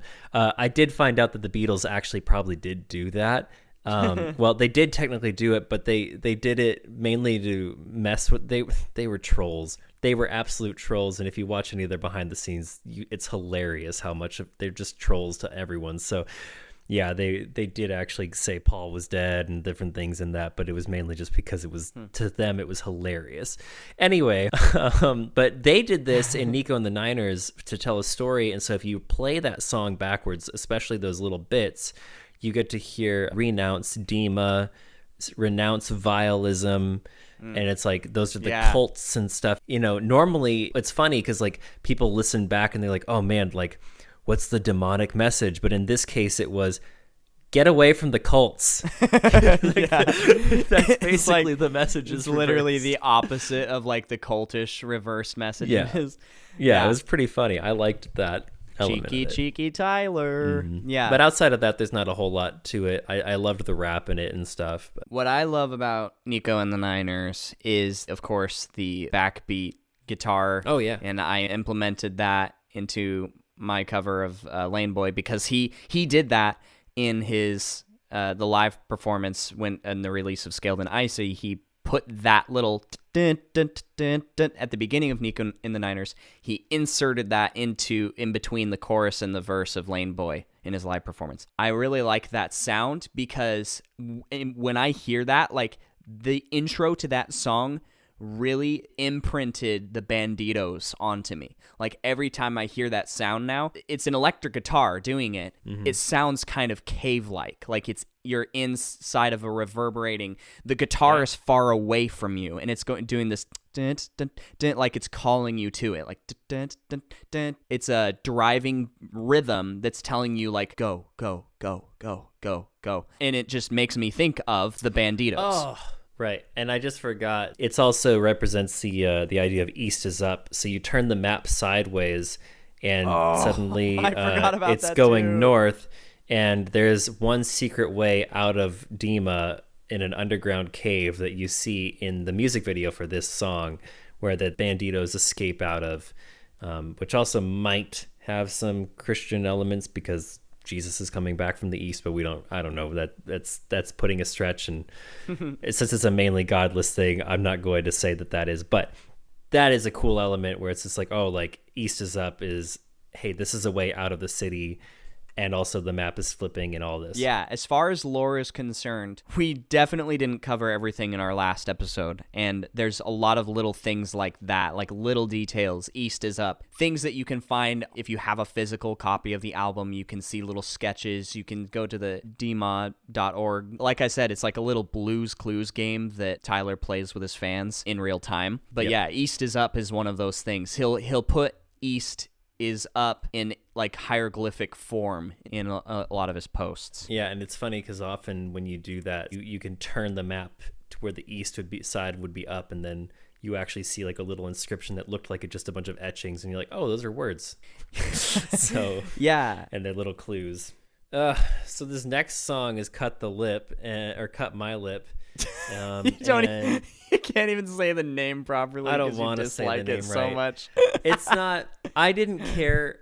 When I first heard it, I was like, "Oh, it's a fine song," and then the more I heard it, I was just like, Like I don't hate this one, but I actively hate the other version that he did of this song, the Mexico version or something like that, and it is disgusting, and it made me hate this version. Actually, I think I have heard the one that you're talking about. I don't think I liked it either. Oh, it's the worst. It's the worst thing they've ever released, and so it made me hate this song more, and I didn't care about it. Like, it was probably my least favorite song on the album, but I was like, whatever, it's fine. But then I heard that other version. He was like, this was one of the truer forms, I think he said. He was just like, this is an original version, and I kind of wanted it to be like this, but Paul made me change it. I was like, good. I'm glad Paul made you change it, because it sucked. That all being said, I do like this song. It's just not as much as Jordan, obviously. Like I said, I'm attracted to the falsetto. I'm attracted to the backbeats, the reggae sound. It's just really fun. And the lyrics are simple, arguably the simplest lyrics in this album, right? I would say maybe ever. Yeah, I'd say so. There's one in the first album, which is the only song I don't like by them. It's actually worse than this one. But yeah, in general, this is probably the worst. Or not worst, this is probably the simplest, I should say. The worst. It's not the worst. That's what you mean. It's not the worst. It's not the worst. Hold on. Let me look at my top ranked. I actually ranked every single song. I'm not going to have you link this I want to. I You want to can link if you this. Cut My Lip comes in at 83, but I've got Oh wait, 1, 2, out of 3, how many? 4, 5 out of 106, but there's also like live versions and Oh yeah, gotcha. the worst song they ever made, is Cut My Lip, the Brooklyn version. That is the worst. I put the live versions of Gun for Hand and stuff underneath that because whoever recorded it had the worst sensibility. Talking about like someone that just recorded it with their phone in the audience? It's officially a Spotify sessions, but it sounds like someone was just like, you could practically hear that of like a hand or something like that. It's terrible. Oh my gosh. I'm like, that might actually be the case. You know that almost anyone can post things on Spotify, yeah, right? but this is officially like, it's like, this is a Spotify session, and they're like, thank you Spotify for bringing us out, but it's more like, thank you Spotify for bringing us out. I was just like, so it's the only things that are worse than that song. But anyway, Christmas Saves the Year, I don't really, I actively dislike that song. So technically out of 100, Don't know if I've heard that one. you can listen to it, it's fine. Kaylee liked it a lot. Caitlin enjoyed it. I think my parents thought it was fine, but they don't listen to this stuff. I just was like, Gotcha. it's fine. Except I didn't actually. It was less than fine. It's just my least favorite song outside of Cut My Lip Brooklyn. But I feel like Cut My Lip Brooklyn, it's like so much worse than that. Bandito, when I heard about that, it was the longest they took to produce anything. And it's because I think they both couldn't agree. And I think Paul got more of his way on it sonically, but Tyler really wanted to perfect the lyrics, which is funny because it's actually just about as simple as Cut My Lip, but it did turn out to be a really interesting song. It's probably the most boring, I say that with air quotes, boring song on the thing, but it is a really cool song. It's a very atmospheric song, which again is just, that lends to what you were saying. It's like the first time you hear it, you're not used to it because 21 Pilots never really was like they used atmosphere, but they never just like made an atmospheric song. Like this was truly like where Blurry Face was a concept album, this was a concept album. This was kind of their way of doing Pink Floyd, and actually like, all right, Pink Floyd, if you listen to my favorite album by them, Dark Side of the Moon, you have like probably 6 bops on it, like really good, just man, I could jam to this. And then all of a sudden you have, and I love them, I love them, but you just have songs where it's just like, we're gonna go over this little thing and we're just gonna kind of loop it, and we're gonna like play, and we're gonna add some layers, and then we're gonna take away some layers, and that's what Bandito did, and it was great. I actually have a question, not so much a statement. If we're talking about lore for just another second here, who is Tyler in this song? Who is he singing as? Oh, interesting question. I think he's talking as Tyler. Because he's saying, I'm a bandito. That would make sense, actually. Because he's like, I can take away if I want. You know, I think that it's almost like he's like a god of this world, and he's like, this is helpful for me to figure out things, but I could just destroy it today. Yeah, and he's also a bandito in the sense that like he created this world for his audience who he's leading through their tough times. Yeah, which calls back to that amazing song Levitate, which has, I think Levitate is, to use a George Lucas phrase, what he said about Jar Jar Binks. He said, Jar Jar Binks is the key to all this. Levitate is the key to all this. Levitate has so many little thoughts that sprinkle in. And so in this case, it's too late for me to not show this to you. I almost wonder if Bandito was like the question of, I could destroy this whole thing before anyone hears it. And Levitate was like an answer, even though we heard it first. Like, it's too late. Like, I'm sharing this with you, and this is what's happening. And Pet Cheetah is, holy moly, so different from anything else they've done. I love how dark it gets. Man, it gets so dark. You know what Pet Cheetah reminds me of? What? Dark Horse by Katy Perry. Well, that's funny. Yeah, I could see that. When I first heard Pet Cheetah, not even remotely similar lyrically, not the same message whatsoever. No. But when I heard the whole bump, maybe it had to do with that video that came out for the early music video that he made for Pet Cheetah was just a running cheetah. Right, yeah. Which is on that GMA org stuff. Yeah, it gave me that sort of like imagery of like a ghostly beast, running. I don't know. I think in many ways it also set the stage for one of my favorite songs they've ever released, which was in the next album. But I think that in many ways it gave him the groundwork for doing No Chances, which is using these extreme dark tones and then a quiet, no, I move slow. And I love it in this, but I don't play it as much, and I don't think of it as much as I do No Chances, which we'll get to. But I think that in many ways this is like another version of that, and he gets to do it a little better in the next album. Yeah, but that's just my opinion. But I love Pet Cheetah, and it's also the best song I've ever seen them do live if you're in a big enough stadium, which I happen to be. And they brought a bridge down from the ceiling, and he walked over the audience. It was sick. Leave the City is another song. I don't think I actually shed tears, but it did give me that. I would cry to this song if it was the right moment. You know what I mean? Yeah, I can see that. Did you want to talk about Legend at all? I don't have any opinion about Legend.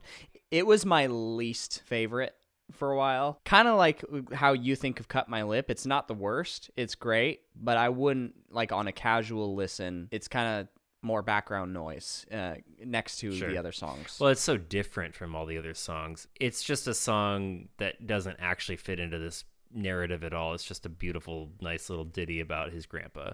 Yeah. But I loved it when I first heard it. It is one that has slipped into the ether, and it's just like gone. And Tyler was upset about it. I thought it was hilarious. He was all spicy on, it was either Twitter or Instagram. And he's like, y'all sleeping on this song.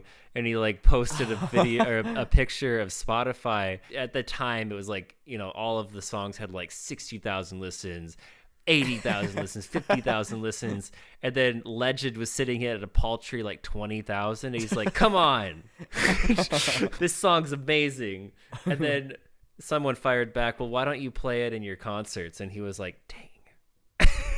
Because he doesn't play it in his concerts. It was really funny, but I loved it. I thought it was a good throwback. It kind of has a lot of older sounds, which he explores so much of in Scaled and Icy. I kind of feel like it actually would have fit really well in Scaled and Icy if he decided to wait. But Legend? oh yeah, not lyrics. I'm just saying it would have fit sound wise within what they were doing next. But I think in many ways, it gave him the ability to kind of, just as the little song that I'm just going to touch on and go, but Level of Concern did as well. Both of those songs were kind of in the middle of like, I want to look at old songs and kind of understand what that is and try to do a modern version of them. Yeah.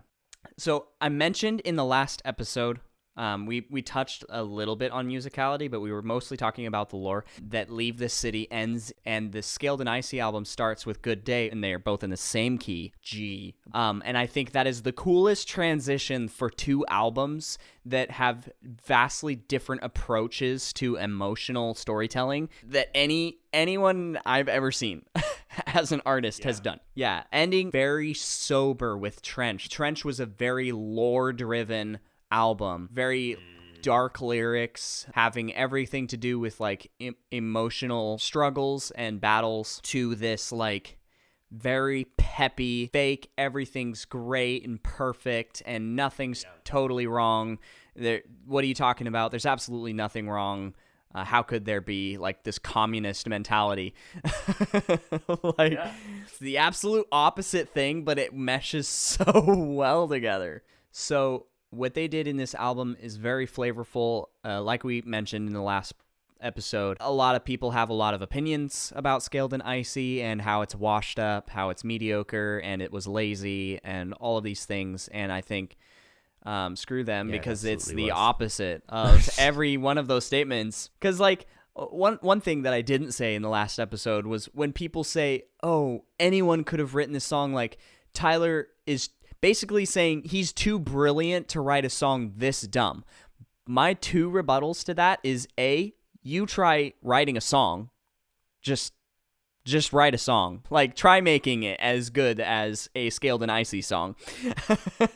And two, it's a toxic mentality for a fan to have, or for an audience member to have, is that you're holding an artist hostage of being perfect.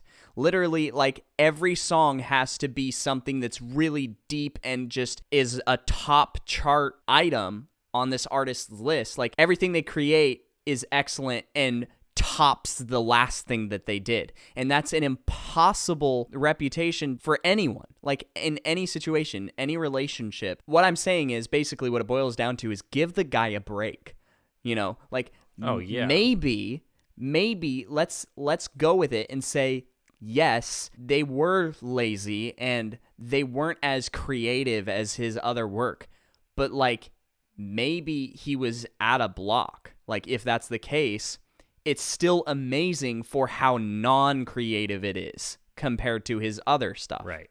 Like, it still sits up next to other artists. Right. You can't have every single thing one person makes to be the best thing they've ever made. Yeah, no, you can't. Coming from the film world, everyone is freaking out, and more specifically, he is freaking out himself. But Quentin Tarantino, everyone's like, oh, like, he's made one bad movie, and he does not consider it as one because he technically did it as a double feature with another director. But he is scared to make a bad movie, and so he's working tirelessly to make one more movie that will be perfect, and people have thrown that on him to do it, and I think that he has the talent to do it. But the issue is it's like, I'd almost rather see Quentin Tarantino continue to make movies and just I feel like he's got so much talent that, like, I don't need everyone to be a hit, because he's gonna keep making really great, amazing ones, and he might never have the idea to do a great, amazing movie if he doesn't do other ones. And I don't think Tyler's missing in this either. But if you were to go down that road, even if it is a miss, it's going to be like, he's going to pull away. Like, he described his process as every album is running away from the album that he did prior, and then going back and then going forth. And he's like, and it's funny because my sound, every other album sounds more like it did the other album, and also nothing like the other album because of what I learned from the prior album. Yeah. Which is going to be interesting. I'm really curious what this next album's going to be, because now that he's gone down a pop route, what's he going to take with that? You know, I don't know. I mean, I think it's going to be a lot more like Trench, honestly. Oh, I yeah. feel like it'll have new elements, obviously, because he's always implemented something new and altered what he's learned. But there's no evidence behind what I'm saying. This is my just throwing this out there. Yeah. It's going to be like Trench, but just more, if that makes sense, like better. Like, I feel like he may even have some like vessel-y. No, that's a reach. He might. Yeah, like I don't know, because he did this little thing during Level of Concern, and if you got all the way to the end of this big long search that he had people do, they leaked, of course, everything that he gave whoever. But some of the songs that he was kind of toying with, he's like, these are some sounds that I'm trying to go for. It did sound a little bit like you could blend Vessel and Trench together, which would be a very unique blend. I don't know. Yeah, and We'll of see if course, he like does that. obviously improve it. Like that would be like my guess as to like the very roots of the album, but it would be like above and beyond sound wise, like different. Yeah. Obviously, it'd branch off into something completely new. But I'm excited, dude. I this may be bad for me to do this because I'm like putting my hopes up a lot, but I'm expecting like several levitates. You know what I mean? Yeah, I'd be maybe pull it back a little bit. I love 21 Pilots more than the next guy, but like I don't know. I'm not gonna be disappointed. Like Oh, no, that's a very high hopes. What I just said, but I won't be disappointed with what he comes out with because I'm not a toxic fan. Right. But that I feel like we can segue into Scaled and Icy, what it did with its songs and how each of these songs kind of references pieces of prior songs to prior albums. And even musical history, Yes. specifically pop history. Like you get Elton John and Billy Joel. Yes. And, The Who with Never Take It. Which one did I say is very Elton John-y? Mulberry Street? Yes. Yeah. Choker, I noticed a pattern with people who like have been not like diehard 21 Pilots fans, but people, you know, that have listened to 21 Pilots for a long time, like all the way back since Vessel, right? I've noticed that those people that are a fan of their older stuff, are a fan of Vessel and Blurryface, they didn't connect to Scaled and Icy with various levels of the arguments of, you know, the washed up, like all the levels of those types of opinions. Some of them just simply said, yeah, I just don't really connect to this album as much as the other ones. They really honed in on Choker because Choker sounds very Vessel-y. It actually really does have like the synthy, whistly sound of the Vessel flavor. It is actually kind of like a Vessel with Trench, because instead of going into like a big electronic dance movement, it's like big, like I know spacious. It's still anthem-y. Yeah, It's got the very like buzzy, compressed drums in the background. yeah. The hums that kind of are similar to some vocal effects he's used in Blurryface with the they've got this like to them. Yeah. That little high part that goes da da da da. It's very, very similar to a lot of Vessel songs in that way. It is.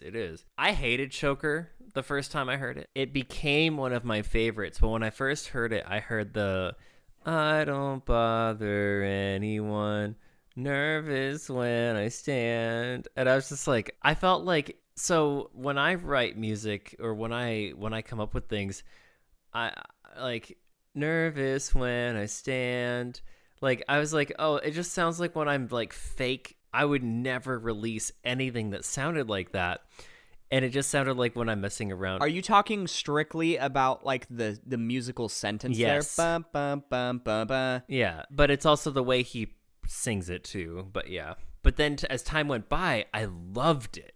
And I was like, it's perfect for what he's doing. Yeah. Okay. Oh, it makes sense just straight up from a musical standpoint because I haven't brought this up on my podcast yet, but that is a kind of a big topic is like musical melodies that represent certain things. And that da-na-na-na-na is almost like nursery rhyming. Yes. Yeah. That up and down melody that like a kids bop, kids will follow staircasing melodies very easily because they're from one note to another note to another note. And it's like that what makes it kind of like a very childlike sounding Agreed. Yeah. No, motif. makes sense, actually. Yeah. Yeah, there's a lot of interesting psychology behind musical like melody writing, which is another thing, like something that could make or break a song is the psychological simplicity of a melody. Yeah. That's what makes pop songs so hated and so addicting at the same time. It's addicting when it's an easy melody, and it's hated because it's so easy. Easiness equates to just like an insult to your intelligence. The thing that really drew me in on the first listen is when he breaks away to that quiet piano bit near the end. I died when I heard that. It was so beautiful and so like right after this anthem-y, like I know it's over, and it's like and there's no volunteers to that cutting out. Like I love Trench and I love what Paul Meany did, and he only did 2 songs on this album, so he didn't do this one. But this album might be his best production, and this is almost exclusively all Tyler. And it just kind of almost, he didn't mix the final mixes, but in terms of production, he did almost all of it himself. Yeah. And well done.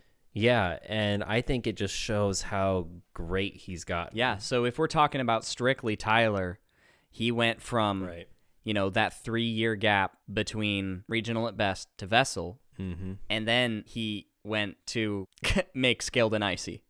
Basically, if we skip the albums that he didn't produce himself, like obviously he had a huge hand in all of it. Oh, yeah, he still wrote every song, and he still... but like producing, like him being the post editor, like him being the one that sits down and mixes the sounds together and records. Yeah, he did everything except for like change levels and stuff like that, like the final mix. Yeah, so going from Vessel to Scaled and Icy for Tyler. It's kind of insane. Yeah, and that's just a testament to you are who you know. Like you just being around those producers just amped up his skill. Yeah, absolutely. And also keeps more money in his pocket. But yeah, you just see a confidence in him. And I think he talked about how this kind of revitalized his creativity, like musically. And you can just sense it. Like, I feel like his hand was being held a lot in Trench, and he didn't always get his way in Blurry Face.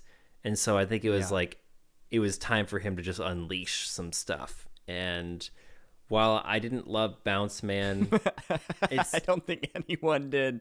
Yeah, it's definitely, it's the least listened to song on this. I can see how many listens each of them have. It's still got an impressive 21 million. Oh, just 21 million. That's nothing to sneeze at. Yeah. No, but considering that other ones have like 121 million or 61 million, right. Not exactly a high end. Oh, never mind. There is one less, and that's sad. Not enough love for Never Take It. Oh. Yeah, it's not as high. I understand. It's dad rock, and people don't like dad rock. Never Take It, I feel like gets drowned out by The Outside. Oh, yeah. And the hate for Saturday. Yeah, it's true. Let's see. Good Day. I guess this is just like a little rundown of things that I noticed, but Good Day has a lot of Electric Lights Orchestra vibes to it. Choker goes back to Vessel, which he's doing a little bit of a kind of a 90s hip-hop rap thing in that. But Shy Away is definitely kind of like The Strokes, which is really cool. I never really thought of him trying to do The Strokes, but that was a fun little thing. I think this is kind of like him like taking a lot of song styles that he liked growing up and just getting to do it. But yeah, The Strokes there. The Outside, that one he did actually work on with the producer. I remember hearing him talk about this. Oh, it says that he produced it himself. Okay, well, he got some outside help to figure, which is funny because it's the outside, with one of the producers who produced all of Paul McCartney's songs.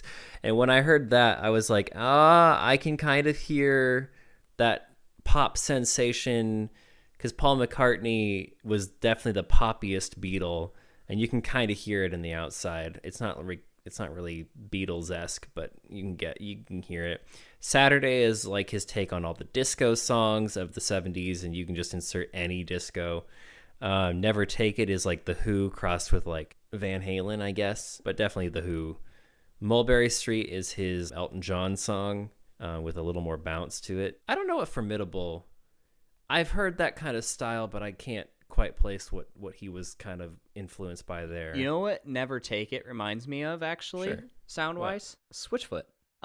It's got a whole lot of, like, it almost has the same storytelling style that Switchfoot uses. You know, their song, like, if we're adding to the noise, turn off this song, and they're, like, talking directly to you, and they're telling you about the hype. They're telling you about the propaganda and stuff that you shouldn't take. That's true. I could see how that would be also in with that. It's got the groovy kind of electric guitar, very classic rock and roll type. It's very Switchfoot sounding to me. Now, Switchfoot was also riffing on The Who and stuff. But that being said, though, I do hear that, and I totally agree with you. And that actually makes sense because Josh Dunn has had more of a say, I think, in what Tyler would do. And one of Josh Dunn's favorite bands is Switchfoot. And on his Instagram, he still has a lyric by Switchfoot as his thing. So it would not be surprising. Heck, I mean, like, just in this concert circuit alone, he was just singing some POD songs at one point.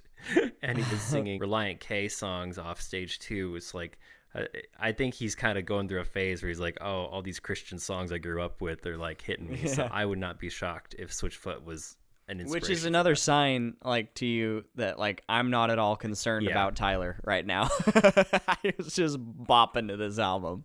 Right. Formidable, I can't figure. Bounce Man, I don't know what the heck Bounce Man is. It's fun, but whatever it is, it's a thing. I gotta say, coming back to Bounce Man, like, what in the freaking world? Like, what is it? Actually on drugs? Because, like, I don't know anything that sounds like it. I guess, like, maybe Tub Thumping. Like, if you did that song, like, we get knocked down and I get up again, but then you're like, let's make that like a reggae bounce, and there's like, we get knocked down. I don't know. What the heck is it? To add on top of it, Tyler's like very small fascination for like Mexico. Yeah. And like he does Mexican... have a huge following. Okay, interesting. Yeah, because he mentions Mexico straight up in Bounce Man, which kind of disconnects like the suspension of disbelief in this whole story he's telling. You know, the lore-wise, like we're talking about Demon, which is a completely fictional world, and now we're talking about Mexico, which is a real place, which is kind of weird. But Nico kind of sounds Mexican in nature, even though like it's based off of Nicholas, which is like a French mathematician. Sure, yeah. Banditos is a... Yeah, bandito is this completely Mexican word. Domingo and fuego is a Spanish term. Yeah, he has a lot of following over there, and I think that he definitely lives up to that kind of following. And I don't know if he's doing it for his fans or if it's like he just is interested in it and so he puts it in. I'm not really sure what, but it is cool that he has it. And then everyone, even the critics, get so hyped once No Chances comes on.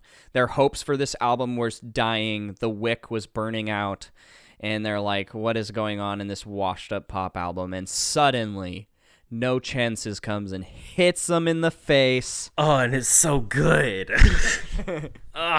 And we get right back into what we feel like Trench was leading us to. Yes. Just right back into the whole heaviness. The bishop saying, we're coming for you, and this isn't over, and crap's about to get real. Right. Yes. And again, I do think that Pet Cheetah kind of laid a little bit of a thing into it.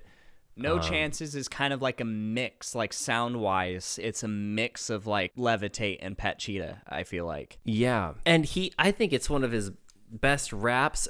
I love, though, when he's going hard and then all of a sudden he's like, bum, Ba-da-dum, ba-ba-dum, ba. Oh yeah, it's very soft, the contrast. I feel like I get a very specific mental image, which I would love if I ever do get some of my own music out. I've kind of tried to emulate because this song was very interesting to me, but like the idea of like if you were, the mental image I get from it is like feeling like you are absolutely surrounded and you have something good, but there's nothing that you can really do. It's like you might have the right answer, you might have something that could help, but it's almost like as soon as you were like, if he was like, I imagine him like being in the hall of the demon bishops, just like surrounding him, right? And then it's like as soon as he turns a corner where like they're out, you just get this like cut to like bum ba-da-dum, ba-da-dum, bum.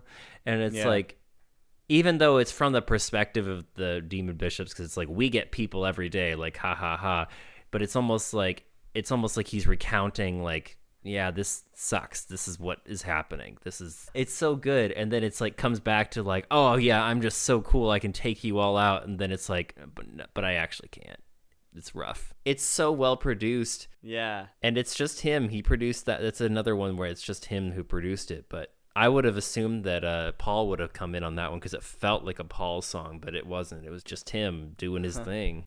Yeah. I don't know. What are your thoughts on No Chances? I don't have anything else to say about No Chances other than it really is a mood changer for the rest of the album. Like we've been conditioned to the very propaganda sounding music, and then suddenly we get slapped right back into the heaviness of Trench, which is good. It's brilliant. And Redecorate, super fun song to sing along to. We haven't actually talked about like how much we actually know, like how many of these songs we can rap and then do back to back, like the biggest nerds in the world. Oh yeah, I could sing almost any song. It's like those 15-year-old girls that know like, you know, every line of Hamilton or The Greatest Showman, or like these musicals. Like we are those 15-year-old girls in 21 Pilots. Like we can rap every song.